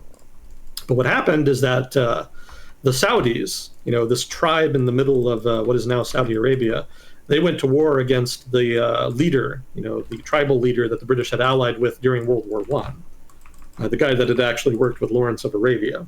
And the Saudis just kicked their ass. They ejected them from the Arabian Peninsula, and the Saudis were able to unite much of the peninsula under their rule. After which they created what is now called Saudi Arabia. But that tribal leader, was still kind of nominally at least aligned with the British, and so the British decided to try to compensate him for the loss of his, territory by creating what is the current state of Jordan. They literally took this territory of Transjordan and cut out the eastern half, east of the Jordan River, and created a whole new territory called Jordan. And they made it a monarchy, and they gave the position of monarch, the position of king, to their buddy, this Arab nationalist tribal leader who had just lost this war with the Saudis. Now, the reason that's relevant is that it artificially inflated the percentage of the population in Palestine that was Jewish, right? Before, Jordan and Palestine had been combined territories. Jews were a tiny minority. But after Palestine was separated from the rest of Jordan, obviously that inflated the proportion of the population that was Jewish. I think it went from 8% to something like 16% over the course of 10 years. And a lot of that was immigration, but some of that also was sort of the separation of the territories there. So, that fact is not lost from the that fact is not lost on the Arabs and the Arab world. They very much are keyed in on all of the little details that have happened over time regarding the creation of Israel and then everything that's happened afterwards. Now, again, I'm not saying that you should oppose the creation of Israel. I'm not saying Israel should not exist. I'm not saying that people who migrated to Israel did not have good reasons to do so. I'm not saying you should oppose the Palestinian drive to try to get their land back. I'm not saying you should not oppose the occupation. I'm not your mother. I'm not going to tell you what to believe. That's not why I'm here, and that's not what the segment is about. But what I am saying is that this conflict has very deep roots, and those roots are largely ethnic in nature, not religious. And I would point out, too, for those of you who may think that, Judaism and the Jewish settlers were not and do not comprise an ethnicity, that's not how they view things. Jews in general, and I'm not Jewish, so maybe I'm talking out of my ass, but my understanding is that the Jewish community worldwide tends to have differing views about whether or not there is such a thing as a Jewish ethnicity. Obviously there's a lot of people who practice Judaism who assimilate into their local culture. In the United States, there's lots of people who are just obviously American, but then happen to be Jewish a little bit kind of on the sides. And there's a lot of people, too, also in the United States, which is my main frame of reference, who are Jewish kind of by inheritance, right? They grew up Jews, and they nominally affiliate with the religion, but they don't practice it. They never do any of the rituals. They don't really celebrate the holidays. So, they're fully assimilated and they don't practice the religion, but they still kind of identify with it. And maybe they identify with the identity of Judaism that is affiliated with Judaism by pointing out certain traits and cultural characteristics that they perhaps have inherited from what they see as a broader, continuous Jewish culture. So that's kind of a debate, to what degree is there a Jewish culture? To what degree is there a Jewish nationality? To what degree is there a Jewish ethnicity? It's kind of fuzzy. Different people practice their faith in different ways. And so the answer actually differs according to person. But Zionists, with them, there's no ambiguity. For them, there is definitely now and always has been at the very least, a Jewish nationality, if not outright Jewish ethnicity. And for them, there's no question that they comprise their own identifiable ethnic group and that they have a right to continue to exist as a majority in a state somewhere. In this case, in Israel, which is the territory that they eventually decided that they would settle and did. So yeah, that's my opinion. It is an ethnic conflict at its core. And it's going to prove as intractable as a Balkan-style ethnic conflict. For those of you familiar with the Balkans and its ethnic conflicts, you know that is a very high level of intractability. Unfortunately so. But yeah, people who are saying it's a religious conflict, I think they're wrong. Just full 100% disagreement. It is not religious at its core. It's about ethnicity, it's about nationalism, and it's about the land. That is what it's fundamentally about. And it is a fundamentally violent conflict. How long until the people realize that they're not that different from each other and they can just kind of chill? In so much as people are inherently violent and tribal, I think they already know.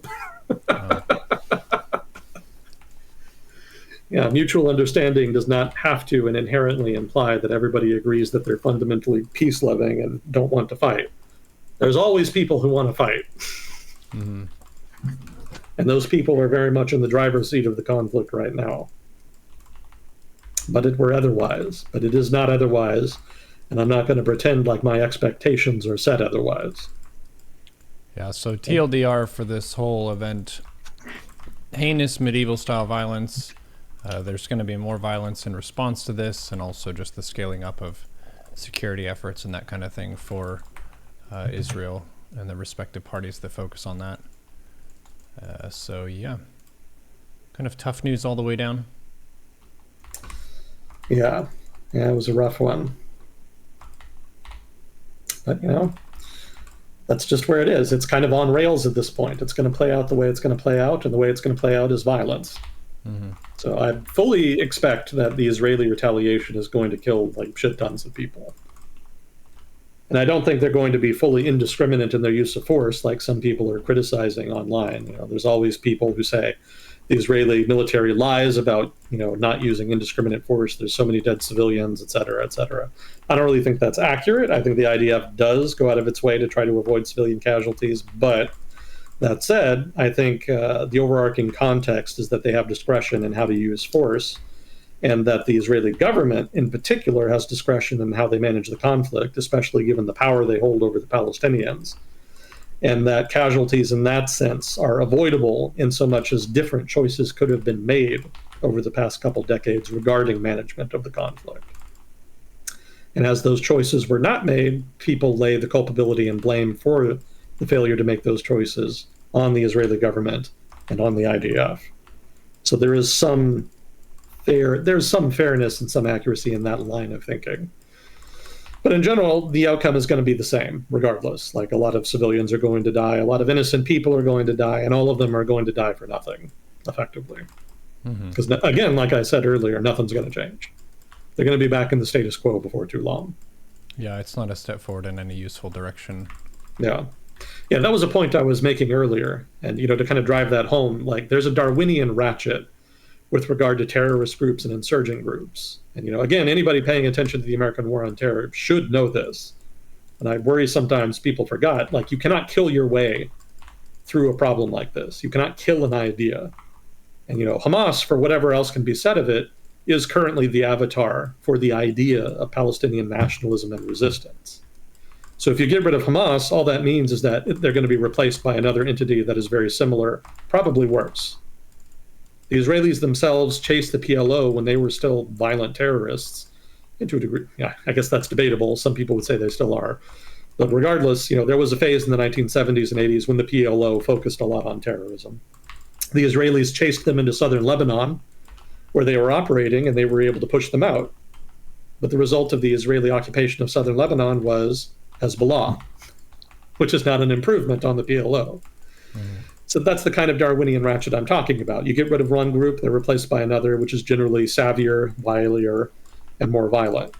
In the case of Iraq, the example people generally use is Al-Qaeda. We chased Al-Qaeda around in Iraq. Eventually, we were able to get rid of them, and then they were replaced by the Islamic State, which is definitely not an improvement. Yeah. So the same phenomena is going to play out in the Gaza Strip, right? The Israeli government is saying, we want all civilians to evacuate from, the southern half of Gaza into the northern half so we can just fight the terrorists. We'd only want to fight the terrorists and eject them from the territory. That's not going to work. The only people in Hamas who are going to stay and defend that territory are the radicals who want to sacrifice their life fighting for the cause. Most of the organization is just going to leave with the rest of the civilian population. So eventually, unless the Israeli government wants to reoccupy Gaza, the IDF is going to leave. And when they do, Hamas is just going to come back. Even if by some miracle they manage to wholly wipe out Hamas, all that does is leave the ground fertile for a new, more radical group to come in and replace them. And that's what's going to happen. Just guaranteed. I've seen lots of comments on Reddit and other places where they say, well, the IDF is going to wipe them out. They're going to crush Hamas, and then they're going to reoccupy the Gaza Strip. And then they're going to find some kind of solution. They're never really clear about that. I've heard some people say, well, we'll bring in the Palestinian Authority. and then they'll govern the territory. Or the Egyptians will come in, or some, but it's all just fanciful bullshit. Like, the Palestinian Authority has no legitimacy at this point. It's effectively itself an authoritarian government that is widely perceived in Palestine as being in league with Israel. And there is no legitimate authority in the Palestinian world of politics that is going to be legitimate, that will be seen to be affiliated with Israel. Like, it's not going to work. So if you try to put the PA in Gaza, then they're just going to be rejected by the population, just like they are increasingly in the West Bank. It's no accident that violence was escalating in the West Bank. In fact, the attention over the past 2 years has been disproportionately on the West Bank and not on Gaza, specifically because the population there was radicalizing, especially after the current far-right government in Israel came to power. Gaza is almost a surprise in that sense. That had been the quiet front up until now. So there's no solution that involves, like, killing, right? You can't kill Hamas. Maybe you can kill the leaders, you can undermine their capabilities, you can blow up the tunnels, you can destroy their equipment, but all that does is buy time. They really should have watched V for Vendetta. I think everyone would understand stuff better. Now, here's what they should have watched. They should have watched a movie called Battle of Algiers. I don't know if you've ever seen it, but it was kind of a fake documentary. The French make weird movies. The French cinema is always full of abstract stuff. So in the 1950s, during the height of the war in Algeria, there were some filmmakers who made a sort of fake documentary about the conflict. When I say fake, I mean that they kind of had actors come in and try to portray, certain events in the conflict and whatnot. But they made it like a documentary, such that they kind of framed it as real. It's kind of confusing, but it's actually very effective. It was a means by which to convey a realistic portrayal of the Algerian resistance against French colonial rule. And a good chunk of that resistance involved terrorism. And so during the American War on Terror, back in the aughts, a lot of officers and analysts studying the conflict recommended the Battle of Algiers because of the degree to which it realistically portrayed the way that terrorism is conducted, operated, organized, and then the limitations of counterterrorism in turn. So anybody who's seen Battle of Algiers can tell you just what can be accomplished with counterterrorism and what cannot. And what cannot be achieved is a total end of terrorism. In order to stop terrorism, you have to stop the idea that leads people to it. And there's no organization, no leader, no group you can kill or destroy that can remove that. Ideas are immutable. In France's case, they had the luxury of being able to just leave Algeria, and that was how they dealt with it. Israel doesn't really have that luxury. Again, where would they go? And ideas, Mr. Greedy, ideas are bulletproof. Just like talked around that so many times. Let's just get the movie quote. Thank you. There you go. It's a good movie. Yeah, if you guys want further movie recommendations regarding intractable terrorist violence, if that's what you're in the mood for, strong recommend to the movie Munich. I think it was directed by Steven Spielberg, so you know it's good. Munich is about the PLO attack on Israeli participants in the 1970 whatever Olympics in Munich, Germany. I forget I want to say it was like 75 or something. But the movie is about that, but it's also not about that. Like, I think the events of the actual terrorist attack that killed the Israeli athletes, because that's who they were targeting in the Olympics, I think that's like just the first 10 minutes or something of the movie. Like, it's not much. Most of the movie is actually about Israel's retaliation. And that goes really deep into the Mossad, counterterrorism, intelligence operations, what it's like to actually kind of be involved in those operations, what they entail. And then also kind of a broader theme in the movie that is not always, explicitly stated, but sort of the question that the movie wants you to ask is, what are the ethical and moral consequences of counterterrorism? Like, to what degree can these conflicts really be solved violently with counterterrorism? What really can be considered an end goal of these conflicts, and what is the best way to manage them? And so that argument plays out sort of discreetly through much of the movie, and then is kind of explicitly stated sort of more at the end. But it's, I mean, as far as commentary on terrorism and counterterrorism, like Munich is very good. So that's a strong recommend. So Munich. Also, there's another movie, which is kind of a weird recommendation, but it's very good. It's called Waltz with Bashir. I've heard about that one. I haven't seen it, though. It's actually animated. It's it uses rotoscope animation.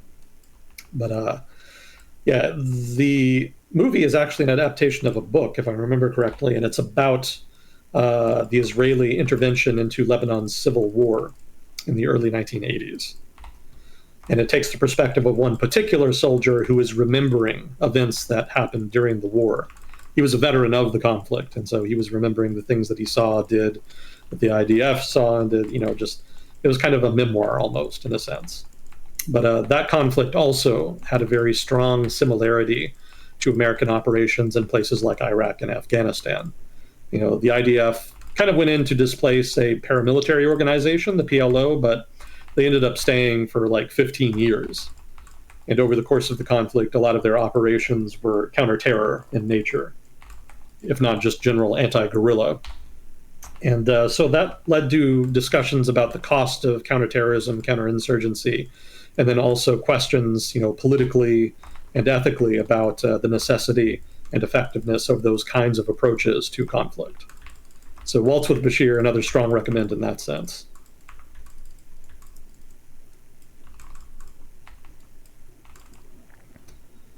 I think The Kingdom was also pretty good, but that's not really explicit. That's not about Israel. That's actually a movie set in Saudi Arabia during the height of the war on terror, and it involves an FBI agent investigating a terrorist attack and a terrorist network. So The Kingdom, I remember being pretty good. It's been a long time since I've seen it, but I do remember thinking that that is in the repertoire of really good movies about terrorism.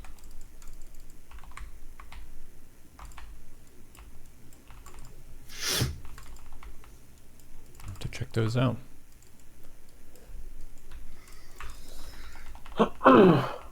So, are there any angles of these recent events that we have not covered yet, out of curiosity? Let me check my notes. I had a lot of notes, but I don't know how much of it is necessarily relevant. I just kind of wanted to organize thoughts and whatnot. Let's see. We already talked about the event itself. Yeah, Netanyahu says Israel is at war, like whatever. You can't really be at war with a terrorist group, so that's kind of bullshit. The hostages are kind of, this kind of reframes what I said earlier, but also just reiterates it. Like the conflict is so institutionalized that the violence doesn't even really matter at this point. Like it's really just more about politics. So the Israeli government is embarrassed, so they have to hit back hard in order to restore their credibility and legitimacy. So that's just expected, and there's nothing that can change that. And the Palestinians felt, well, I don't want to read too much into what Hamas did, but they were probably, best guess, wanted to disrupt the negotiations between Saudi Arabia and Israel. But also Hamas was looking to burnish its credentials as a resistance organization. One of the things that happens within Palestinian politics is that groups try to win support amongst the public by trying to paint themselves as the more legitimate and the more active resistance force. And so in that sense, it incentivizes violence, because if you're not willing to commit acts of violence against the oppressor, then are you really serious about resistance? So goes the logic. So at this point, violence is not really a strategic impetus, right? It's more of a political tool used not only by one side against the other, but also by factions within the respective camps that are fighting each other. It's domestic politics versus international. I guess that's not really international in this case, but you get the idea. And that's just what happens when violence becomes just so normalized and ensconced in any kind of conflict that it just becomes like the currency by which that conflict is navigated within the societies involved. Mm-hmm. So Netanyahu can call it whatever he wants, but it's not really a war. It's just politics, or politics by other means, as it has been famously called. Well, on the receiving end, it feels like war. You're getting Yeah, sure. massacred or whatever. So on a human emotional level, it makes sense to describe it that way. Certainly. Chat's Certainly. asking whether or not you believe Hezbollah will intervene or not. They're not in a good position to intervene. I don't know how many people follow events in Lebanon. I think everybody remembers when the Beirut exploded, right? That got to be pretty famous online. You said what online? Sorry. Do you recall the explosion in Beirut a couple years ago? Yes. It was 2020. Yes, Yeah. I remember that. Yeah, so that was partly a result of the economic collapse in Lebanon. And it's kind of indirect, but it is part and parcel. That's just how bad things had gotten there. And Lebanon's economy has not substantively improved since then.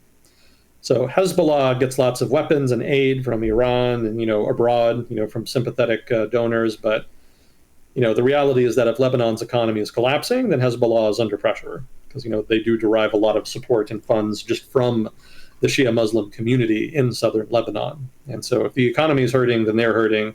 And if those constituents are hurting, then Hezbollah is hurting. Mm-hmm. So I don't think they're in a great position to start any shit with Israel right now. I'm sure the Iranian government is perhaps exploring asking them to, but Iran does not actually control Hezbollah. They have influence over Hezbollah, but Hezbollah is an independent organization. And so they make the choices themselves, not necessarily by dictate from abroad. So I don't think economically they're in a good position to start a conflict. They've got probably more than enough rockets to, piss off the Israelis. But, fundamentally, Hezbollah does not have any more ability to destroy and invade Israel than Hamas does. The raid in question notwithstanding, Hezbollah cannot do anything to Israel beyond harass them with rocket fire. They can harass them with a lot of rocket fire. I think last I checked, it was like something 10,000 rockets, 15,000 rockets, whatever it was. More than enough to overwhelm Iron Dome defenses and probably kill, 100, maybe a couple hundred Israeli civilians. But, let's say they expend their entire inventory killing all those people, then what? Like nothing. They have no leverage beyond just being able to perhaps maybe kill an Israeli civilian with an errant, unguided rocket. Mm-hmm. So they don't have a lot of great leverage there.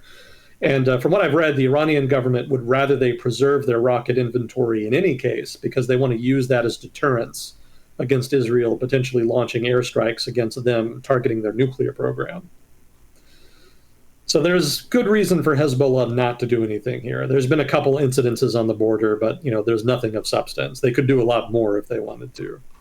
But fundamentally, it's much weaker than Israel. They can't really challenge it. And if they do challenge it, they're going to do it for some political reason, either in Lebanon or at the behest or request of the Iranian government. And right now, neither one really has a great interest in fucking with Israel. Like they've got their own problems to deal with. So I don't think a conflict with Hezbollah is likely here.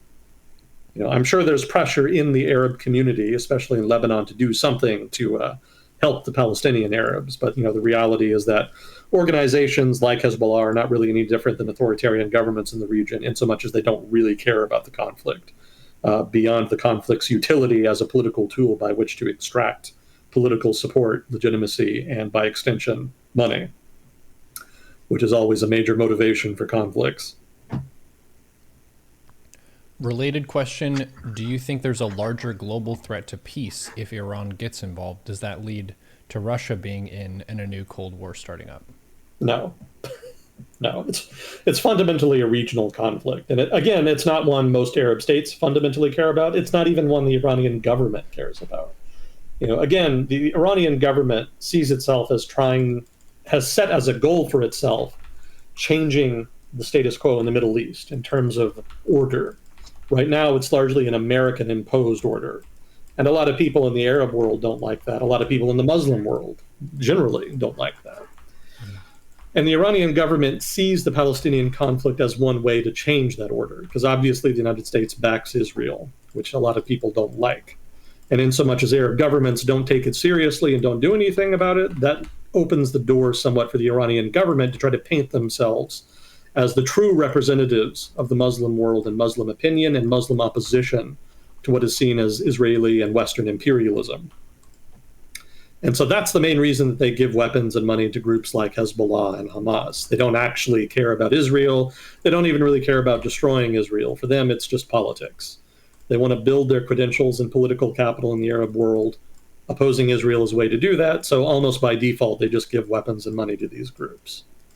It's Right, not so part they of... would prefer to posture and to support rather than to directly intervene. Yeah, exactly. So they Because have the those same are the- approach. Yeah, Those are the low risk routes for them. exactly. It's the same approach the Arab governments take, but a slightly different objective. Like the Arab governments want to focus on their own affairs and containing Iranian pressure. The Iranians want to, well, not be contained. They want to expand their influence in the region and change the regional order. But all of them just use Palestine, Israel as just a tool. They could have solved it along. They could have wiped out Israel if they really wanted to, way before, like in the 50s, maybe the 60s. But they just didn't, because it was not a priority. And so for the other part of that, Russia also doesn't really care about Israel-Palestine conflict? No, I had a friend on Facebook actually ask me about that. Like, is Russia involved? Like, do they have anything to gain by this? And I wrote them a couple paragraphs explaining that no, like Russia's not involved in any substantive way. The only interest that I could think of that Russia might have in trying to help with something like this is in trying to gain favor with the Iranian government. Because Russia doesn't really have any beef per se with Israel, right? They would prefer relatively normal relations with Israel because they have troops in Syria. And if Israel wanted to fuck up Russian troops in Syria, they could do it. So there's good reason there for Russia to kind of stay on Israel's good side in that sense. And vice versa. Israel also has good reason not to piss off Russia for the same reason. Russian troops in Syria could be used to try to more proactively shoot down Israeli aircraft engaging in missions targeting Iranian forces in Syria. They actually have a lot of communication and organization between them to avoid conflict, what you might call deconfliction mechanisms. And so neither party is really looking to upset that. But you could argue that, well, the Russians want to support Iran because Iran is their allies and they get drones from Iran and they want relations to improve so that they can get more support in order to help them with the war in Ukraine. And almost all of that is mostly bullshit. Like, they're not allies. Russia doesn't really have allies. Russia has client states, and then it has, quote unquote, partners. Russia has lots of partners, but very few real allies.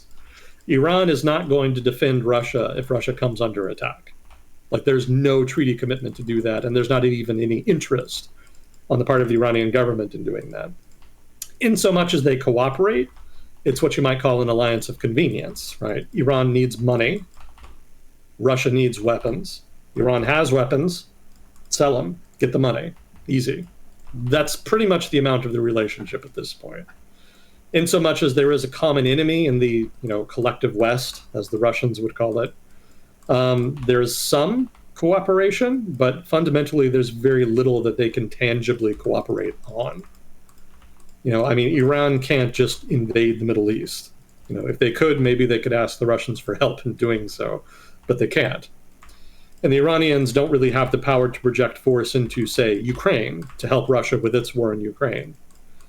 And both of them are both of them are fundamentally poor countries, right? The Russian economy is obviously much larger than the Iranian economy. But both of them are energy-dependent economies that have been cut off from some of their main markets. Less so in the case of Iran, since they can still trade with China. But the same can be said for Russia, right? Losing access to one of the largest markets in the world, that being the European market, as well as the North American market, although less lost in that case, since North America is self-sufficient. But losing Europe certainly hurts because it kind of reduces the amount by which they can get for their main export, which is oil and natural gas.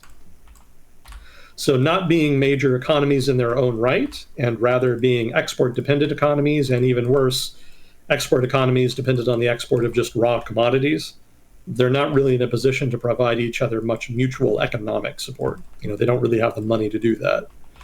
Case in point, they tried to set up a mechanism to circumvent SWIFT. The SWIFT banking system is basically an electronic system by which banking transactions are processed internationally. Russia and Iran have been cut off from that mechanism, and it's made trading more difficult for them. Well, what if they just create their own similar mechanism in order to fulfill the same purpose? They have the technical and human capital necessary to make that happen. They cooperated with each other to do it. They did it. They created the mechanism, and very few people use it. Because the problem is not really the transactions. The problem is that they would prefer, and when I say they, I mean merchants in Russia and Iran would prefer to trade in currency that is not volatile. And we've talked about this before. You know, if you're going to do an international trade, you don't want to end up getting fucked out of your money because the currency you're using to make the trade suddenly loses half of its value because of some bullshit. You know, maybe the government responsible for the currency did something stupid, or maybe there's just a wild fluctuation in the market. But regardless, you can lose a lot of money on an international deal just because of currency fluctuations. How do you mitigate that risk? You use what's called hard currency. You use currency that has a reputation for not fluctuating wildly, in other words. Like dollars. So dollars, yen, euros, Swiss franc, you know, you have options. But what you're not going to use is reals or rubles or something like that. You can use them if you need to, but generally it's more state-owned enterprises or other politically connected groups that are doing that. If you're just like a regular business, you would prefer the security of a harder currency, or failing that, a lot of, you know, underlying financial products that can provide security that mitigates against the risk of that. And probably those products will involve hard currency in some fashion anyway. So the reality is that a lot of merchant and business activity in Russia and Iran is very averse to trade between them because it cannot really be done in a way that really protects them from wild fluctuations in the market. It has happened to a degree. I'm not saying there's no trade happening between them. There is. But there's enough risk involved in that trade financially, given the lack of financial superstructure to mitigate that risk, that very few takers have been approaching that mechanism in order to exploit it. And the result has been that there's been very little increase in trade between them, despite the desire of the mutual governments to try to increase it in order to boost their respective economies. So economically, they don't have much to offer each other. Militarily, they don't have much to offer each other. And politically, they're very different, to put it mildly. You know, Iran is an Islamic theocracy, and Russia is whatever you want to call that. It doesn't even really have a name. It's we can at the very least call it a mess politically. It's been a mess for a while. So, you know, the ideology, I mean, you can't really say Russia has an ideology per se, but at the very least, some combination of sort of traditional Russian notions of imperialism and great Russianness combined with sort of residual perspectives left over from the Soviet Union. That's kind of an ideology. Not really. I talked about the death of ideologies last time. Russia's a very good case study in that. You know, you don't really have ideologies anymore in a lot of places, just ideas that are kind of transient and malleable. So Russia has a combination of ideas that are broadly accepted, but don't really have a lot of coherence between them. So Russian imperialism, sort of ideas of Russian imperialism left over from the 19th century, combined with some chauvinist sentiments left over from the Soviet Union. That's probably the most accurate way I could describe sentiments amongst a lot of Russian nationalists. Not everybody in Russia thinks like that, but, you know, the main mindset amongst the government, you know, the Putin administration and nationalist supporters of that administration seem to have those ideas in mind. So those ideas are very different than those of an Islamic theocracy, obviously, and they have very different goals. You know, the only thing they have in common is that the liberal international order created and sustained by the United States is not really letting them kill all of the people that they want to kill, and they would like to change that. So they have been cooperating in that regard, but mostly that cooperation is just diplomatic. You know, they vote in unison at the UN, and they use similar language to describe certain international events. But that's about the extent of it right now. You know, China does the same thing. So in that sense, Russia is not that invested in the relationship with Iran, and in turn, they have very little impetus to get involved with the whole Israel-Palestine conflict. Like that's just a whole other mess that they don't really want or need to worry about.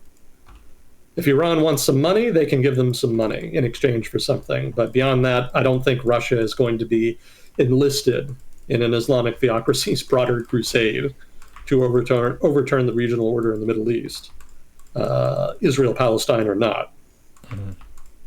So no, Russia's not involved. They're not going to get involved. It's not in their interest. And, the recent attack and the fallout that's going to come from it does not impact them in virtually any way. It's not going to make it more or less likely that they win in Ukraine. It's not going to help the Russian economy. Like, it's just, it does nothing for them. So I just see very little reason then for them to have been involved or for them to get involved. So in that sense, I would say the likelihood of Russia getting involved in some kind of cascading conflict that spirals out from Israel, Palestine to include Iran and then Russia, the probability of that is virtually zero. It's not going. Russia doesn't care. And again, to reiterate an earlier point, the Iranian government doesn't care. It's just political theater for them. It's violent political theater, but violent political theater in the Middle East and in Israel, Palestine in particular is the norm. Again, that's just what you would expect. And to reiterate another earlier point, by this time next year, the conflict will probably be back to its status quo. Again, that's just how regular and expected the violence is in the Israel-Palestine conflict. So this is not an earth-shattering event.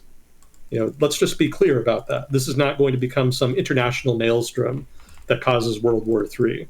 The Israel-Palestine conflict is not that important in regional affairs. In so much as it only is as a political tool that is used to manipulate people. But beyond that, it has no substantive strategic impetus that would actually lead states in the region to really go to war over it. Saudi Arabia is worried about Iranian influence because Iran actually does have the power to intervene in regional affairs, support militias, overturn governments, etc. That's more of a concern for the Saudi government. So that's what they're focused on. That's what they would go to war over. But Israel-Palestine? No, they're not going to go to war over that. If Israel kills all of the Palestinians or if the Palestinians kill all of the Israelis, that has no bearing on the security and well-being of the Saudi state or the Saudi government. So even in the worst case scenario, they're not going to get involved. It's not their problem. So for those of you worried about World War III, no. In regional affairs, it's a minor conflict. I know that sounds cold after, 1,000 some people were just callously murdered, but that's just normal for the region. For states in the region to get excited, you would need something much bigger. And more specifically, you need something that really threatened a country at the state level, not at a communal level. Terrorist violence is not a major threat to states. Mm-hmm. So in so much as that's the case, states are not going to get excited about that.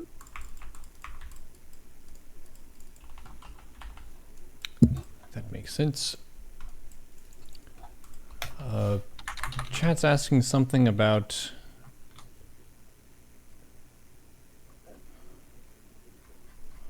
that's more like history of 1948 and so on.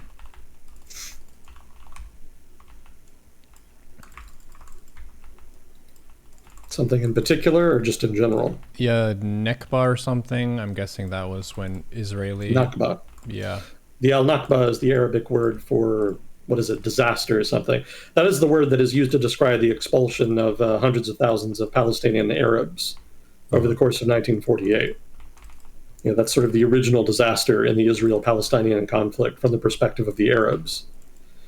And they frame it as the Nakba. And sometimes it's kind of compared to the Holocaust, although that's obviously not equivalent. But, from the perspective of Arab nationalists, that is how they feel about it. They feel like their people were abused and expelled en masse in an act of violence that needs to be rectified. Mm-hmm. And so al-Nakba is what they call that, yeah. Gotcha. Now, again, they also expelled a lot of Jews, from Palestinian Arab territory. And, oh, by the way, after Israel was founded, over the subsequent 15 to 20 years, every Arab country in the Middle East and North Africa expelled most of their Jewish population. Why? Because of Israel. That was revenge for the creation of Israel. There was a lot of popular sentiment against not only Israel but Jews in general, nationalist governments, and also monarchies looking to bolster their credentials amongst nationalist Arab publics. allowed pogroms against Jews to happen. And they also cut deals with Israel to try to expel those Jews so that they would leave, to encourage them to leave. So that didn't happen all at once, but the end result is that there are very, very few Jews in the Arab world now. They had been a substantive minority, like 5% or so in most countries. Now there's hardly any. And it's specifically because of this backlash that happened in the 1950s and 60s after Israel was created. So yes, the Israelis abused a lot of Palestinian Arabs, but the Arab response was on a regional scale. Israel's population literally doubled after that because of refugees coming from the Arab world because of the expulsions. Damn. In fact, I think around half of Israel's population, even today, is descended from Sephardic Jews who came from Middle Eastern countries in that period. Fun fact for you, the most radical Israelis are not the Ashkenazi Jews, the ones who came from Europe. The original OG settlers, the Zionist settlers that came in the early 20th century, mostly Ashkenazi, mostly European. Those are not the guys who are the most rabid anti-Arab, anti-Palestinians. The ones who are Sephardic Jews, the ones who came from the Arab parts of the Middle East after the expulsions. They're the ones who have the most cynical, fatalistic view about the prospects for peace with the Palestinian Arabs. You can probably guess why. Yeah, they would have the memory of that. Makes sense. Yeah.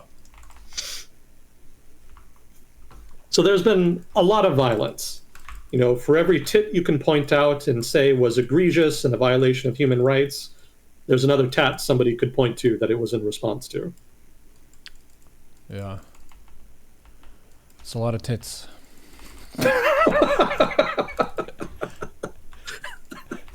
Sorry. Of all the things I've heard. It was an easy layup. You set it up. Of all the ways to describe the Arab-Israeli conflict, that's a lot of We tits. needed comic relief. It's been a tough topic. That's not one I've heard before. So kudos. I thought I'd heard them all, but that's a new one. So well done.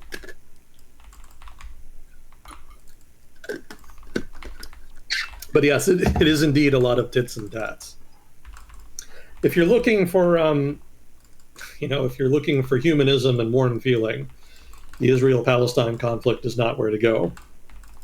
If you want to know who to support, who you should be condemning, who you should be supporting, Israel-Palestine is probably not the conflict to start with there. You're not going to feel good about a choice. Yeah, you should probably find something simpler. There's been just so much violence and bloodletting, and there's so many acts of extremism on both sides you can point to.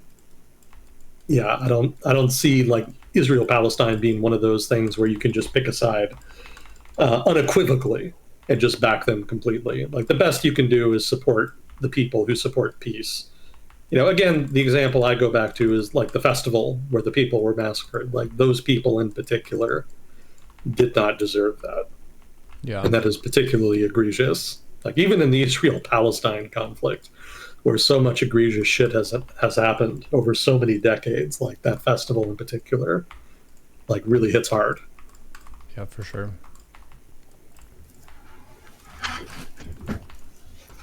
Yeah, there's like the emotional reaction to violence and stuff, and how there are the different categories of, I'd say self-defense is one of the situations where you sometimes feel like that was deserved aggression because you're defending yourself. That makes sense.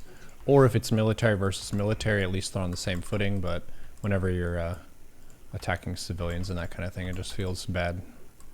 No two ways about it. Yeah. Again, there's a difference between expectations and ethics, right? Ethically, like unequivocally condemn the attack. Mm-hmm. Like it was just, I'll be blunt, it was genuinely fucking disgusting to watch that. For sure. And you haven't even seen the shit that I saw. Yeah, I didn't watch like combat footage or anything. Yeah, I'll send it to you.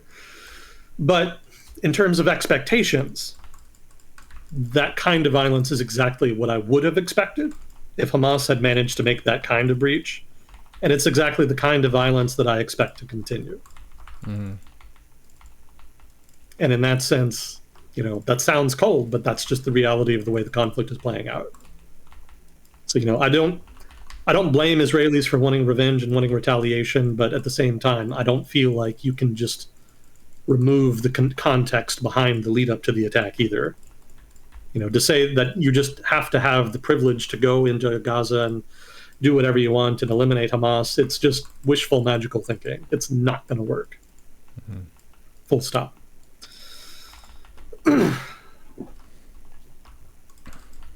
Well, were there any funny things that happened this week?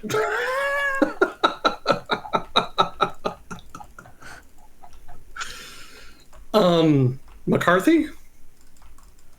Maybe? You could consider that kind of funny. Have you been following that? Explain. What does that mean? House of Representatives, the Republican speaker lost a vote and was ejected from the speakership. He was ejected? Yeah. He's not the speaker anymore, and he's not going to be the speaker anymore. Oh, why is that funny? I mean, it's another example of dysfunction in American politics and in Republican politics in particular.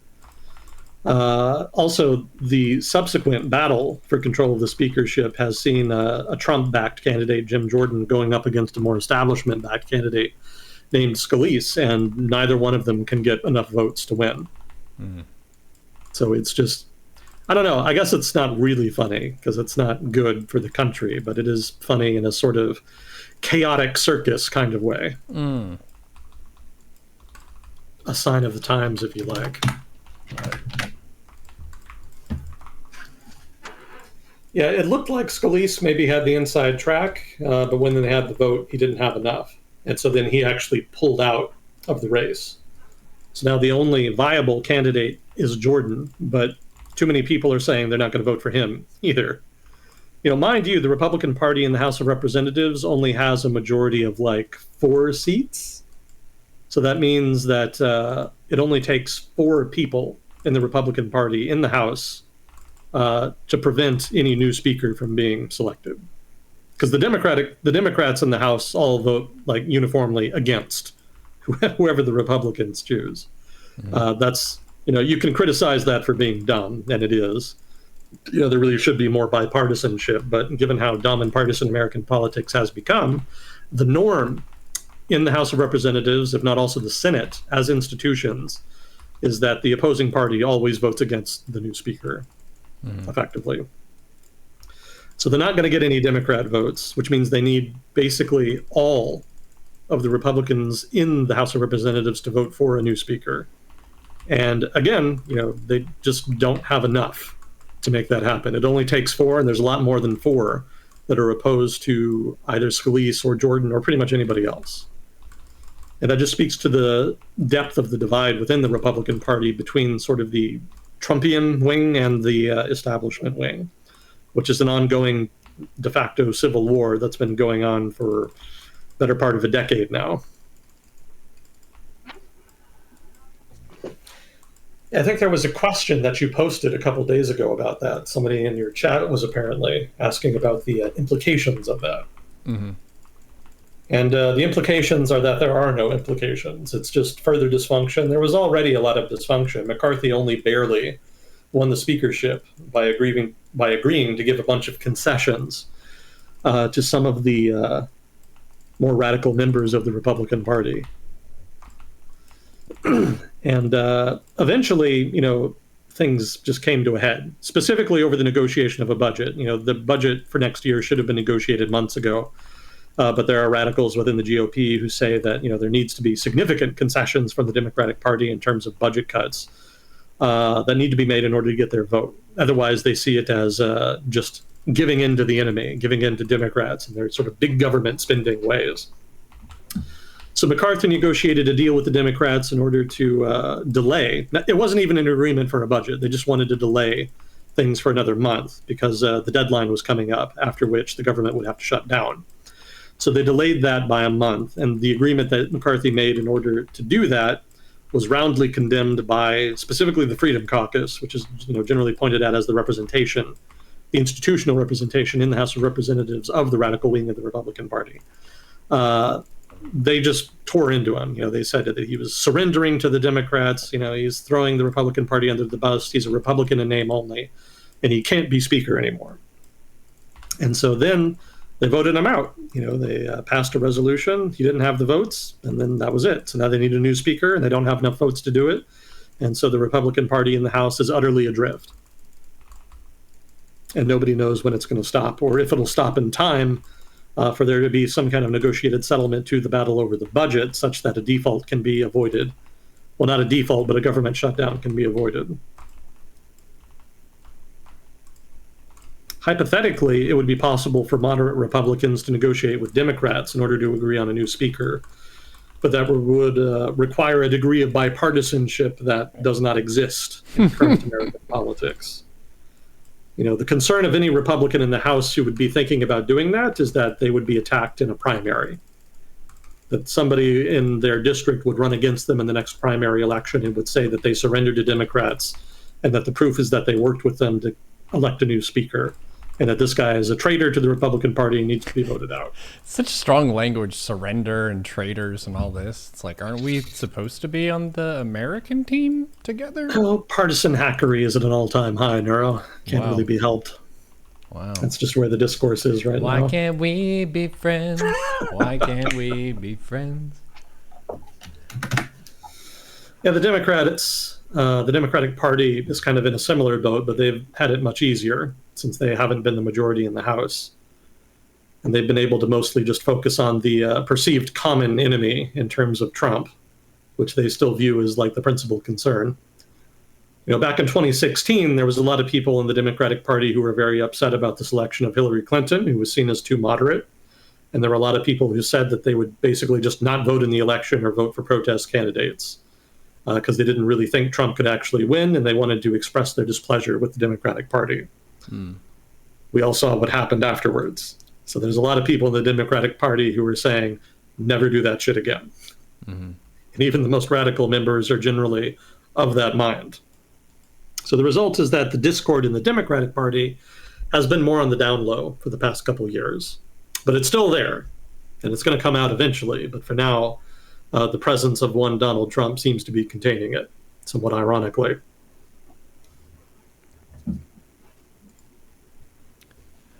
Chat saying Democrats have done the same. It's always interesting whenever the party is fighting amongst itself. There was another region that actually got a few questions tonight that we haven't touched on yet, and that is Oceania, specifically Australia. Australia has been in the news multiple times. There was people outside the Opera House and stuff saying hateful things, and then unrelated to that, there is a piece of legislation about Aborigines in Australia that would give them representation in their legislature in some way. And I think that vote did not pass, but I don't know if you read anything about that. Yeah, I hadn't really been paying too much attention to it. Like, even if it had passed, it wouldn't have mattered. It was not like a substantive reform effort. Like, the position that they were talking about creating in the Australian Parliament was not a voting position. What? Yeah, they were not talking about like reserving seats for the Aboriginal population. They were just talking about creating a single position that would be filled by a representative of the Aboriginal community that would speak on behalf of the community in advisement to the government on issues that were relevant to the Aboriginal community. But it was not binding in any way. They had no binding power. They had no voting power. Like, it was purely a symbolic institution. And so, yeah, even if it had passed, it would have made no real difference. It didn't matter. So that's why I wasn't paying attention to it. I didn't really care that much about it. And I don't think a lot of people in Australia did either, up until the months leading up to the vote. And then all of a sudden, all of these partisans come out, and there's all these attack ads and whatnot, misrepresenting what the bill is about and talking about what it can do. Some people were saying this was going to be a real victory for the Aboriginal community if they could get it passed, and that this would be a final institutionalization of the Aboriginal community in Australian politics that would make sure that they could never be abused again. That was obviously not true.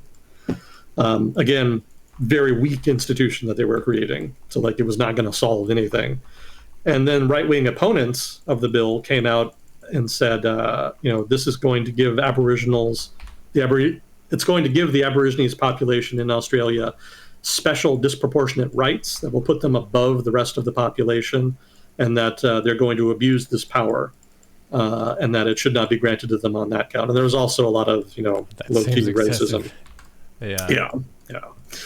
So, exactly what you would expect from, a very partisan debate, and that's the way it played out. But from what I was reading just before we started, it was overwhelmingly rejected, which surprised me. I would have thought that it would have passed or failed by fairly narrow margins, but it seems like the vast majority of people in Australia thought it was a dumb idea. I think it's important to note that not even everybody in the Aboriginal community supported that. Why not? Supported the bill. Because they thought it was stupid. Again, it's a non-voting institution that they were talking about creating, like purely advisory, purely superficial. Like there was nothing they could actually tangibly do besides talk, and they can already do that.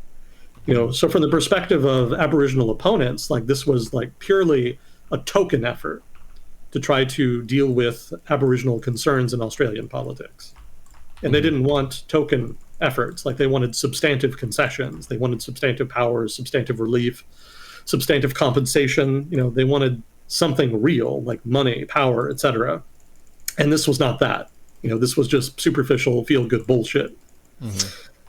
And so they opposed it on that count. Most Aborigines did support it, because even if it was just superficial bullshit, it was better than nothing. Like at the very least, it would give them a greater voice in Australian politics, if nothing else. But like even the supporters agreed that it was not like a big substantive change.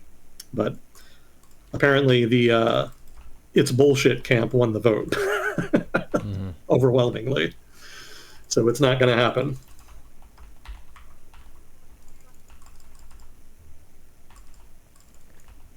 Yeah, I can see I guess the main thing is existentially, it seems like it would be nice to like recognize the Aboriginal people in some way, because it's one of those colonial stories, and there are stories like that for any country that had an indigenous population and then colonizers that ended up becoming the majority demographic. But kind of feels like something should be done to offset the power imbalance, but I guess they couldn't agree on what it would be, and this was not a successful effort on that front. Yeah, pretty much. That's pretty much what it comes down to. And there's not likely to be agreement anytime soon. But for now, at least, the issue is done with, at least until the next time there's some kind of flare-up that brings it to the fore again. We'll see. Yeah, I don't think Aboriginal politics are like a big part of Australian politics. The impression I get is that they are fairly marginalized in that sense. I think they only really come up when the left wing of Australian politics kind of makes it an issue. But even then, like you see with the referendum, they don't really have much to offer. To be fair, there's not much they can tangibly deliver, given how much opposition there is to substantive concessions, but they still try. Ineffectually, but they still try.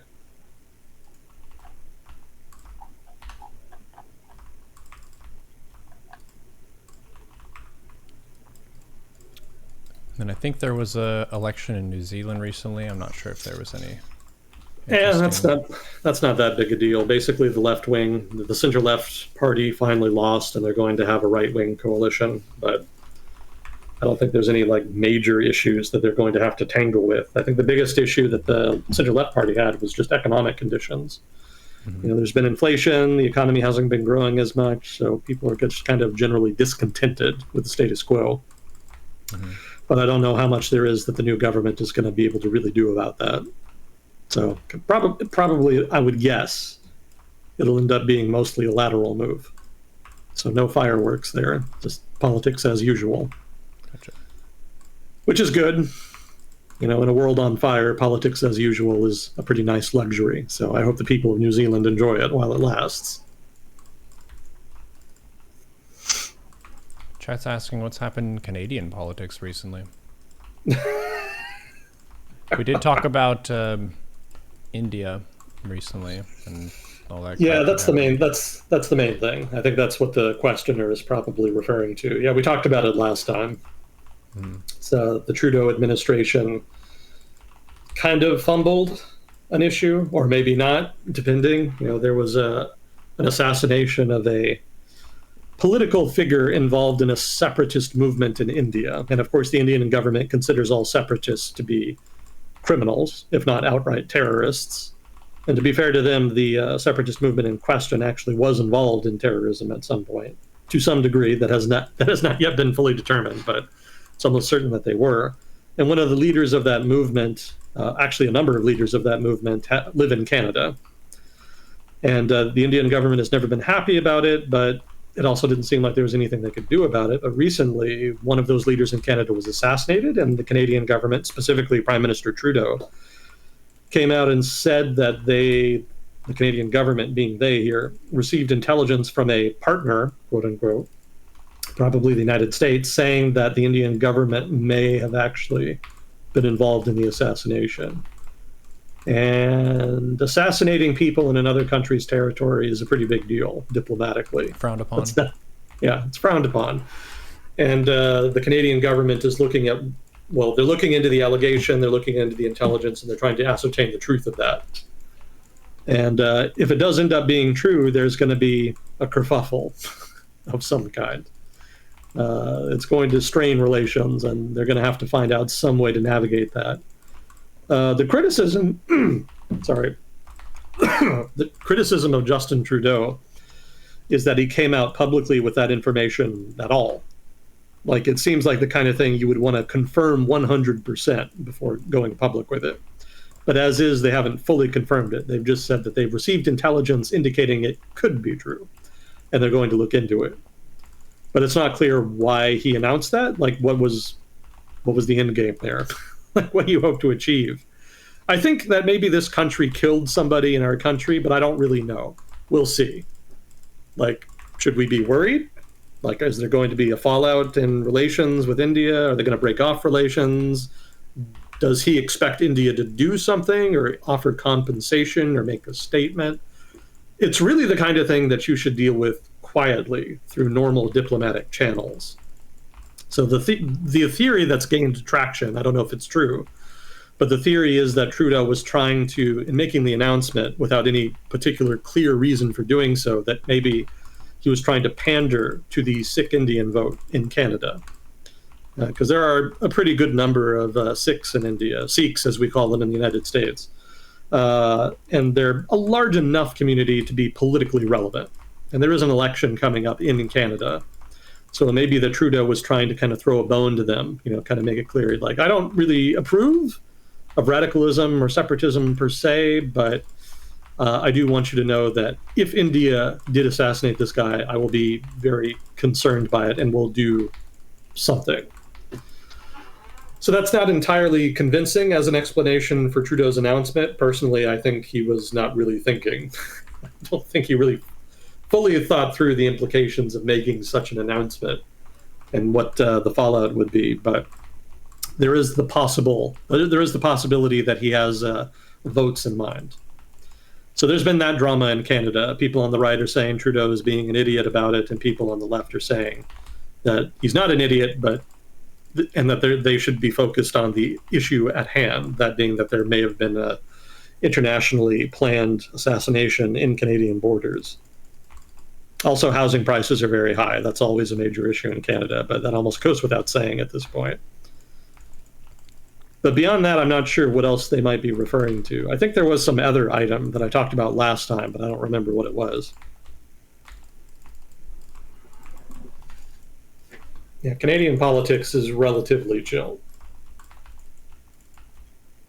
Most of the time. Most of the time. It has its issues, for sure. You can look up Mayor Ford if you want an example of Canadian politics when it's exciting. Mm-hmm. He was certainly a very exciting guy. Have you ever heard of him? No. He was the mayor of Toronto for a while, like 10 years ago. And he wasn't around all that long, just a couple of years, but he was a very charismatic guy. He was very populist, which is why he was elected. He kind of pandered to a populist conservative sentiment in Ontario, or not Ontario, in Toronto, rather. And the thing about him is the issue that really defines him for me, and I think for a lot of people, was when a video was released of him smoking crack. And the thing is, he was aware the cameraman was there. It's not like it was recorded in secret. He was visiting like some people in a house somewhere. And apparently they offered him some crack and he smoked it on camera. And he even addressed the camera while he was doing it. It's illegal over there, right? Yeah, smoking crack is not, well, okay, selling crack is not legal. Possession over a certain amount is illegal. But I don't know that just smoking it is illegal. The bigger issue is that if you're a politician, not getting caught smoking crack seems like it would be a very high priority for your political career. Mm-hmm. And Doug Ford does not seem to have shared that logic. He was fairly open about it. Like, even after the video was released, he was like, yeah, I smoked some crack. It's not a big deal. And everybody was like, really? I think it is. I think it is a big deal that the mayor of Toronto was caught on video just very casually smoking crack. But he just kind of played it down, and it worked. And he remained popular, and he stayed in office for like another year or two. I think eventually he only left because he lost an election. And I don't even think that was the issue that lost it for him. Rob Ford is what Chad says. Rob Ford, there you go. Yeah, there's a fun epilogue to that story. He eventually died. Something to do with his heart. I don't know, maybe smoking crack had something to do with it. How's that a fun epilogue? Well, that's not the fun part. The fun part is that his brother got into politics after him and has a similar populist style of politics. And he actually got an even higher office than his brother did. He actually became governor of Ontario. And I think he's still around, if I'm not mistaken. Huh.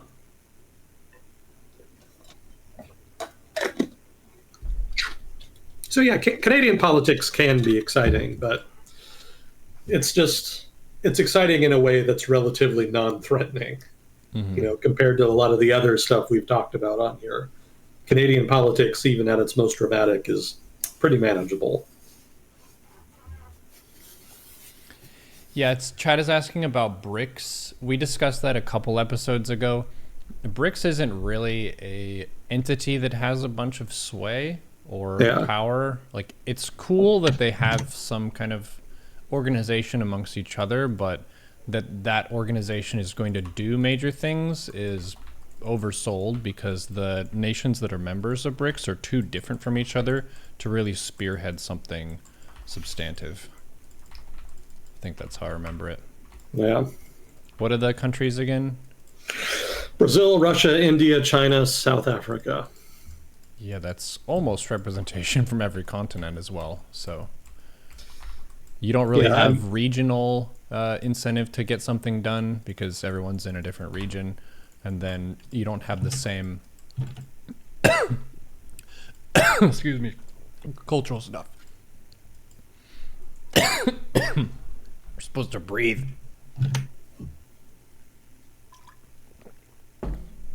They don't have cultural overlap either.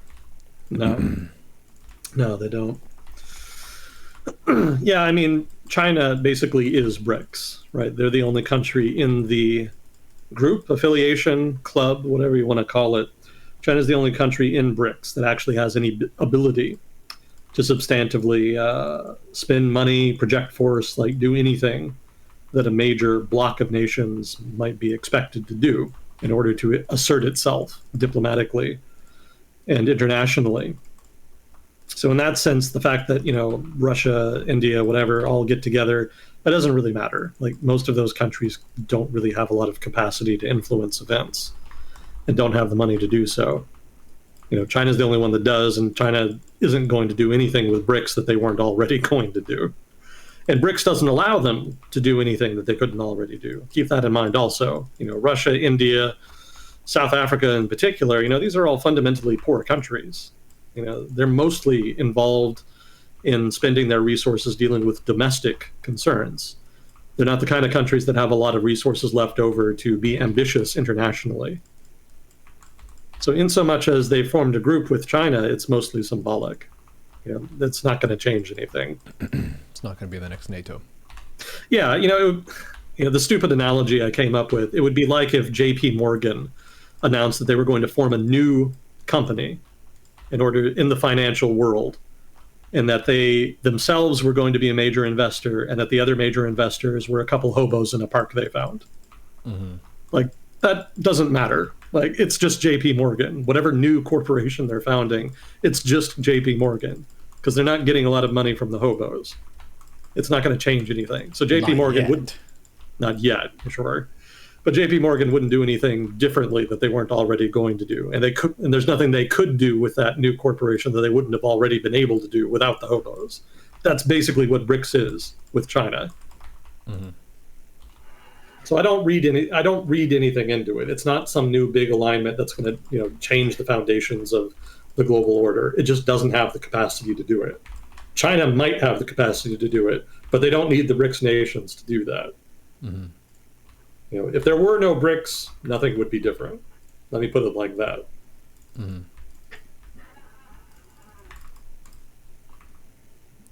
Makes sense.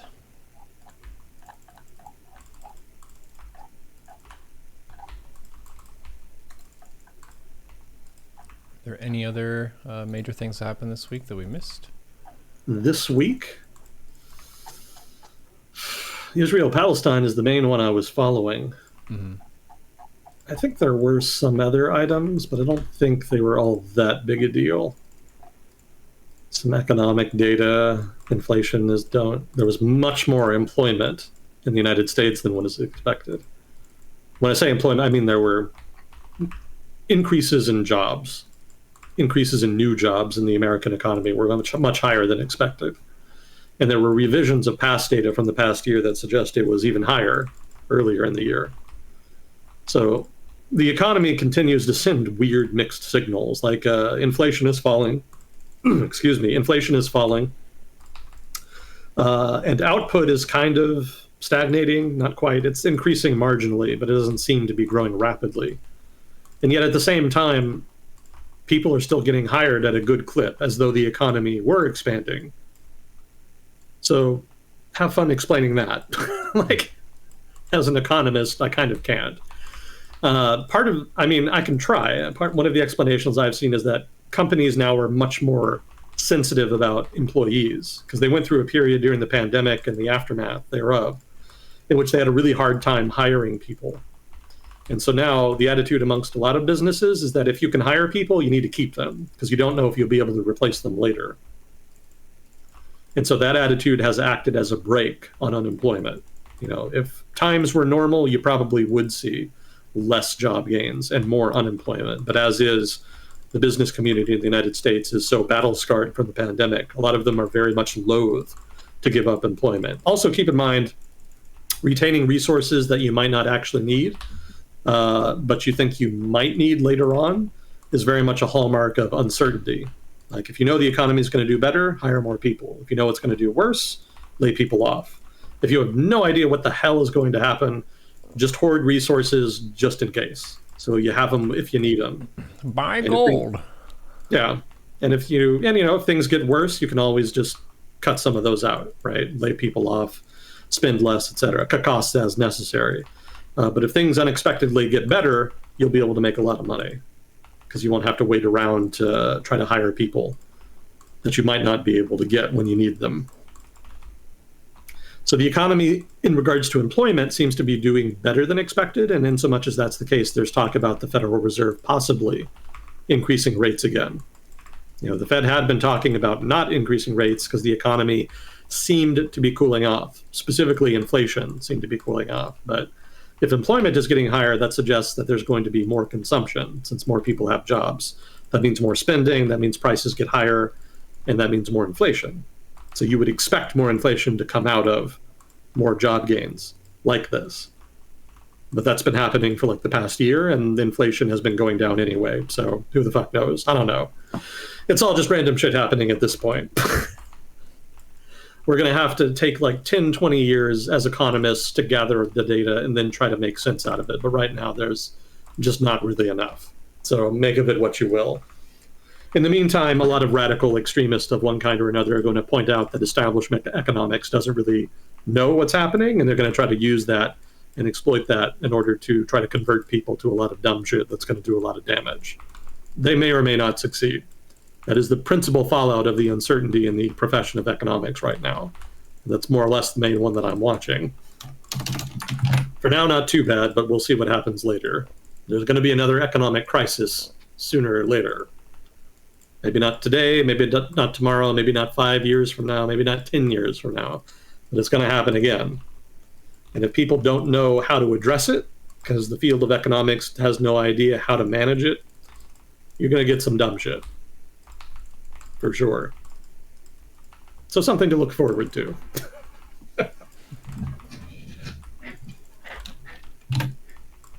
So that happened the past week. There's an election in Ecuador. We'll see what happens there. Crime is the big story there. One of the presidential candidates was assassinated a couple weeks ago. He had been, or she, was it a she? I think it was a he. He had been advocating a hard line on crime, wanted to crack down on it. So then the organized criminal groups, or at least a organized criminal group, assassinated him. Damn. Yeah. There's been a major upsurge in criminal activity in Ecuador over the past couple of years. And the government is having a hard time containing it. Actually, I might have a goofy story about that. I've still got a couple items in the weird news section. Actually, before I forget, let me do the usual disclaimer, because we're almost out of time. I definitely should have done it at the beginning of the segment. I'm not an expert in everything I talk about on here. Sometimes more painfully obvious at sometimes more painfully obvious than at other times. So, if I ever say anything wrong, stupid, or biased, let me know. If I'm wrong, I want to know more than anybody. So participation by chat is encouraged in that regard. I don't read chat while we do this, but I am going to read it later. So I definitely will see the feedback and have enjoyed it in the past. Be it constructive feedback or otherwise. Feedback of any kind is always appreciated. So that said,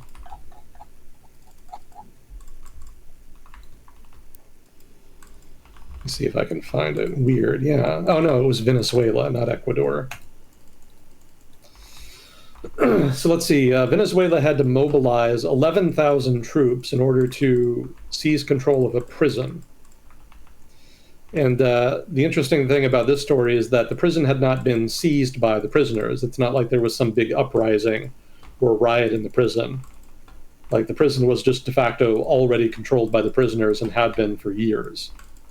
And so the government finally tried to do something about it, but when they did, they realized that they were going to need more than just some police to do it. So they mobilized 11,000 infantrymen in the Venezuelan army so that they would have enough people to take back control of the prison.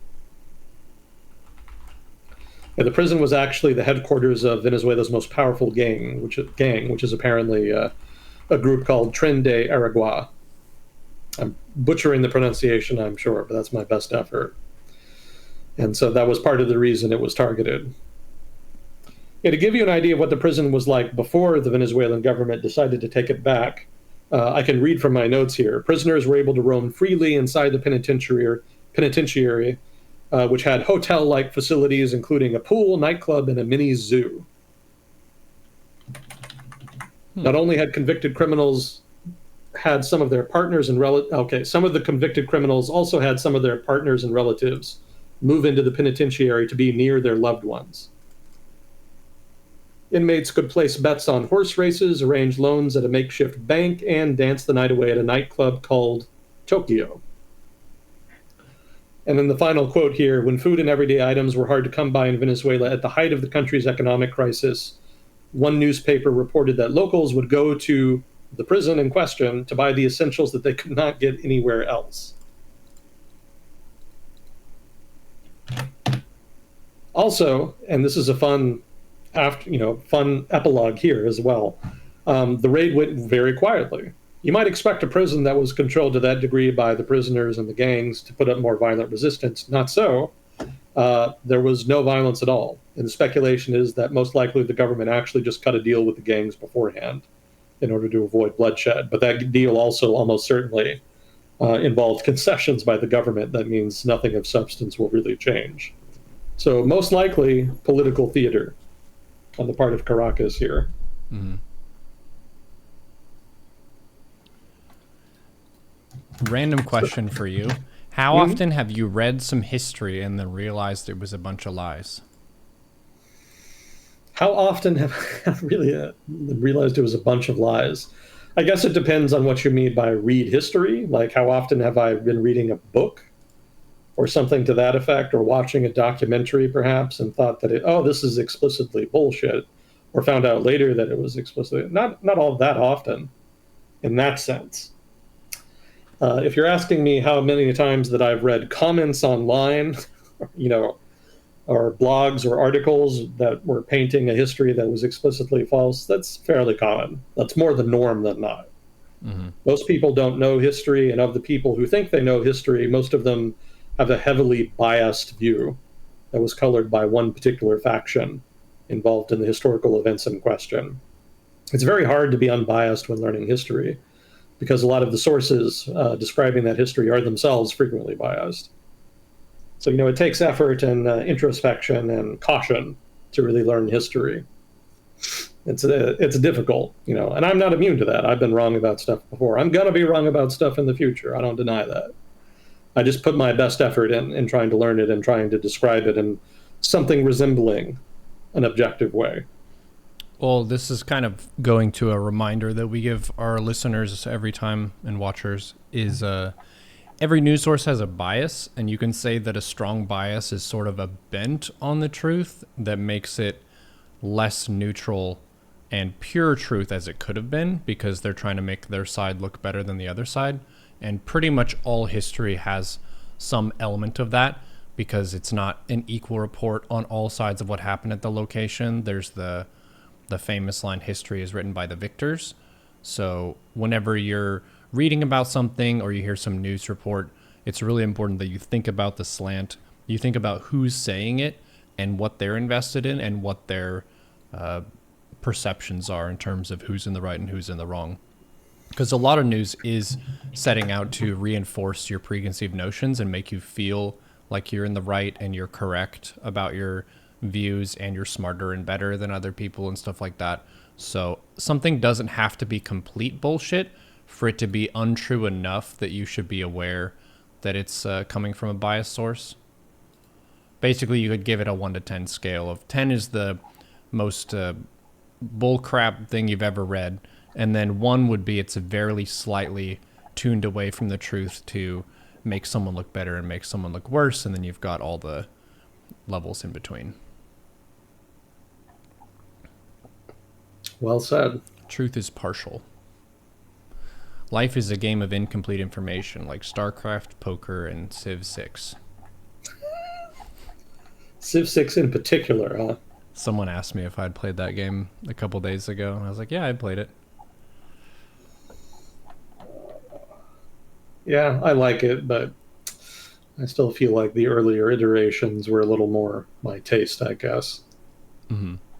Yeah, I think 7, there are rumors about 7 being developed, which is wild to me. That makes me feel old, honestly. A Civ 7 would make me feel very old. But I guess that's the world we live in. Let me see if I can find... oh, there it is. Wow, Civilization came out in 1991. Yeah. It's an older game. I've never played that. Civ 2 in 1996. Civ 3 in 2001. Civ 4. Why are these in random hecking order? Civ 4 is in 2005. Civ 5 was in 2010. Most of chat thinks 5 is the best. Shout out to Civ 4 and Civ 2. It must be younger people.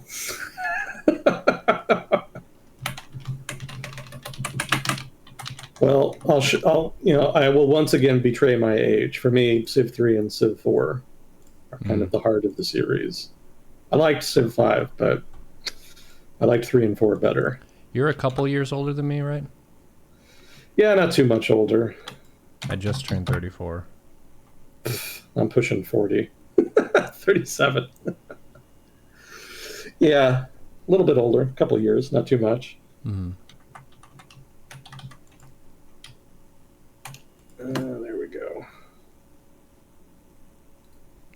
Oh, I'm sorry, it's too long. Well, I guess we're about out of time, right? Yeah, we can wrap up if you have any final topics or things.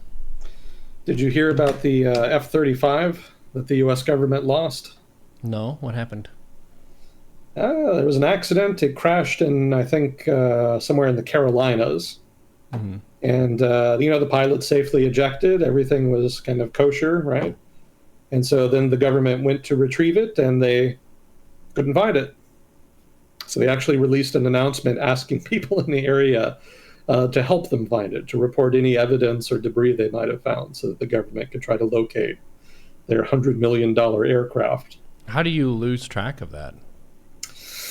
I mean, it's a big country, right?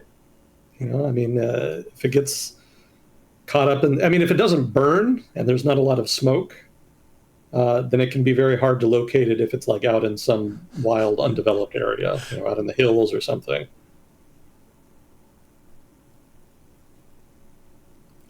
Chat is memeing that it's pure stealth aircraft. There you go. Real quick, Agent Smith, can you solve the Israel-Palestine conflict before you go? Just give a complete list of concessions for both sides that they'll agree on that will de-escalate conflicts and send them on a path of peace to where for the next amazing rave they get to just party and chill together. That'd be great. Here's the thing about that. Like, most of the issues between them were successfully negotiated at Oslo and at Camp David. So, like, the issue of settlements, as contentious as those are, that was actually settled. Like, the agreement that was in place was that most settlements would remain part of Israel, but that in the cases where those settlements were on Palestinian land, the new Palestinian government that would be created would be compensated with offsetting transfers of an equivalent amount of land from Israel itself. So that was the trade-off, and that was considered acceptable. And that was like one of the thorniest. The Palestinians also agreed to give up right of return. So, they weren't going to try to continue litigating a potential return of what would be like hundreds of thousands, if not millions, of Palestinians back into Israel proper. Also, they agreed to recognize Israel. Israel, in turn, agreed to recognize an independent Palestine. So, most of the issues are actually already settled, right? There's only really a handful of major issues that remain to be addressed, and those are some thorny ones, like East of Jerusalem, for example. So, like, if there's an independent Palestinian state, where's the capital going to be? So the Israelis say, don't care, just not in Israel. And the Palestinians say, it has to be in East Jerusalem. Sorry, the Israelis don't care just so long as it's not in Jerusalem. The Palestinians say it has to be in East Jerusalem. East Jerusalem had been controlled by Jordan and Arabs before 1967, so it's kind of a sensitive issue that goes back, and it gets into the weeds of the conflict a bit. But basically, the Palestinians demand Jerusalem be their capital, and the Israelis say, no, they're not going to divide Jerusalem so that they can both have it be their capital, so Jerusalem is a non-starter. So that's a problem. All right. Also, an undersung issue that has gone unresolved is water rights. It's a dry region. There's not a lot of water. So everybody in the region is disproportionately dependent on aquifers. And the Israeli government really, really does not want to give up almost exclusive control over the right to extract water from those aquifers. Right now they dominate pretty much all of it. And the Palestinians, of course, would want their independent state to have rights over the water in the aquifer under their territory. So the concern there is that, one side or the other is going to abuse. Basically, the concern is that the Israelis, if they continue to monopolize it, will weaponize it and use it as leverage against a potential independent Palestinian state. The Palestinians, unsurprisingly, don't particularly trust the Israeli government with that kind of leverage. And for the Israeli government, of course, their concern is that, well, one, they don't want to lose the leverage. It is valuable in and of itself. But there's also probably some concern that the Palestinians might just disproportionately drain the aquifer using inefficient agricultural practices, something like that. So water rights are a big deal. That's something else that they haven't really agreed on. Also, they haven't really agreed on the status of bases. The Israeli military has bases in the West Bank. And even if the settlements and settlers are removed from the West Bank, the Israeli government wants to keep their military bases there to act as a deterrent against any potential future collapse in relations with Arab states in the region. Basically, they want the West Bank to continue to act as a kind of buffer zone between Israel proper and the rest of the Arab world, at least across the Jordan River.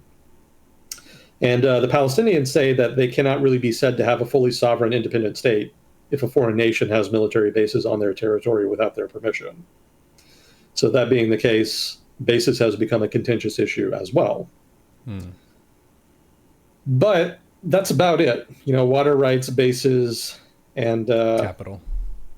Yeah, the capital. Like, beyond that, most of the issues have already been settled.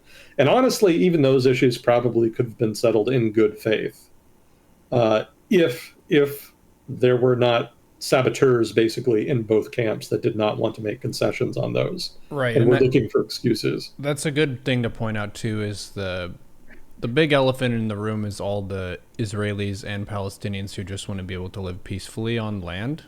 That's kind of a pretty large demographic. So the people who are perpetrating these violent attacks and whatnot is not a consensus that's been reached by one side or the other. So whenever you're browsing news and that sort of thing, and they're painting one side out to be fully the hero or one side fully the villain, that's going to be based on some perspective that people have. When the reality is, this has been a conflict that's been happening for a very long time, and most of the people in the region don't have an active hand in the violence that's being dealt out. They're just normal people trying to do normal shit. So best of luck to them. I hope that they can find a way to simmer things down. But it seemed like the TLDR from today was, this has been a major step up in violence coming from the side of Hamas, which means that Israel is going to have some response to it that's going to make things more tense rather than more peaceful. Yeah, basically that's the long and short of it. You could probably have said that at any stage in the conflict over the past 100 years, but as true now as it was then. Yeah, case in point about bad faith actors, Netanyahu himself was able to get into power in the 1990s, right? His first stint in power. And this was after the Oslo Accords had been signed between the Israeli government and the PLO.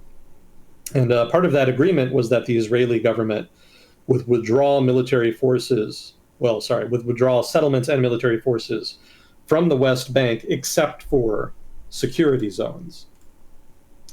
And the issue with that is that they never defined security zones.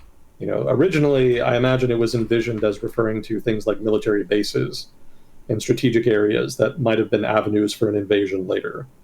But by and large, the original agreement likely envisioned that most Israelis would leave the territory, with only a few IDF outposts remaining.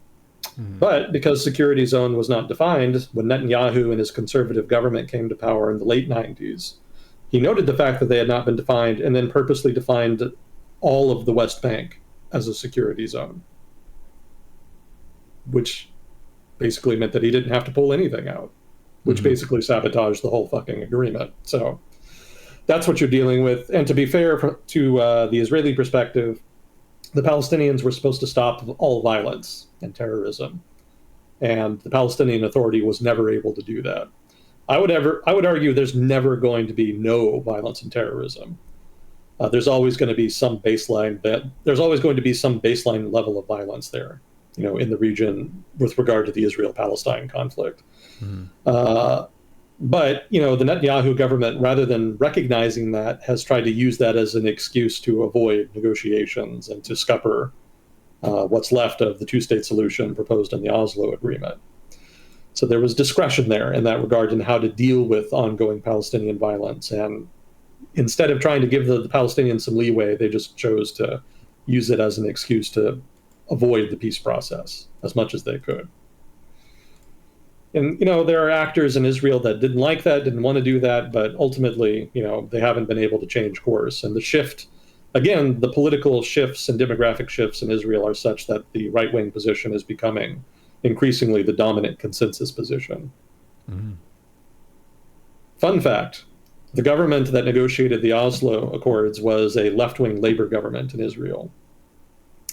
And that government and its negotiation of that deal was immensely controversial in Israel. A lot of people on the right wing of Israel's politics did not want that agreement, even though it offered something resembling a viable path to peace. Mm-hmm. And ultimately, there was a lot of violent discourse against Rabin. The prime minister of Israel at that time in that government was a guy named Rabin. And ultimately, things reached a fever pitch, and he was assassinated. And he was not assassinated by an Arab or a Palestinian. He was assassinated by a Jewish guy, a Jewish fundamentalist, who believed that Rabin was betraying the Jewish people and was putting them in danger by trying to end the settlements of the West Bank. Mm-hmm. So it was not the Palestinians that killed Rabin, right? It was the radicals in Israel, and those people are still there in politics, and they have continued to undermine peace efforts as much as they can.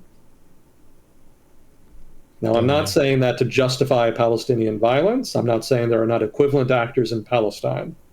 I'm just saying, do not pretend that Israel does not have some culpability here. They do. Not all of them, but the radical malefactors in Israeli politics do. So that cannot be ignored if you want to be fair and have a comprehensive understanding of the issue. Then we wish great fortitude and fortune to those negotiating for peace. Yeah. Good luck. Yeah. For whatever that's worth. We could use it. Well, I appreciate you handling this conversation. As always, chat, if we messed up anything, we've made errors before. We're not trying to sell you any particular slant here. So if you found information that conflicts with what we shared, you can put it in the YouTube comments and we can review and correct. Also, if you have just a first-hand account or some kind of perspective that you can add to this, this is meant to be a conversation of the group, so feel free to weigh in. But I appreciate your expertise as always, and thank you, chat, for the questions. And we will see you on the next episode of World Discussion with Agent Smith. Yep. Thanks again. Talk to you next time. 20-minute walk challenge. Oh, fuck. I did do it last time. I did manage it last time. Nice. Well done. So I shall meet your challenge, sir. And we'll see you on the next. GG. Thanks for the stream.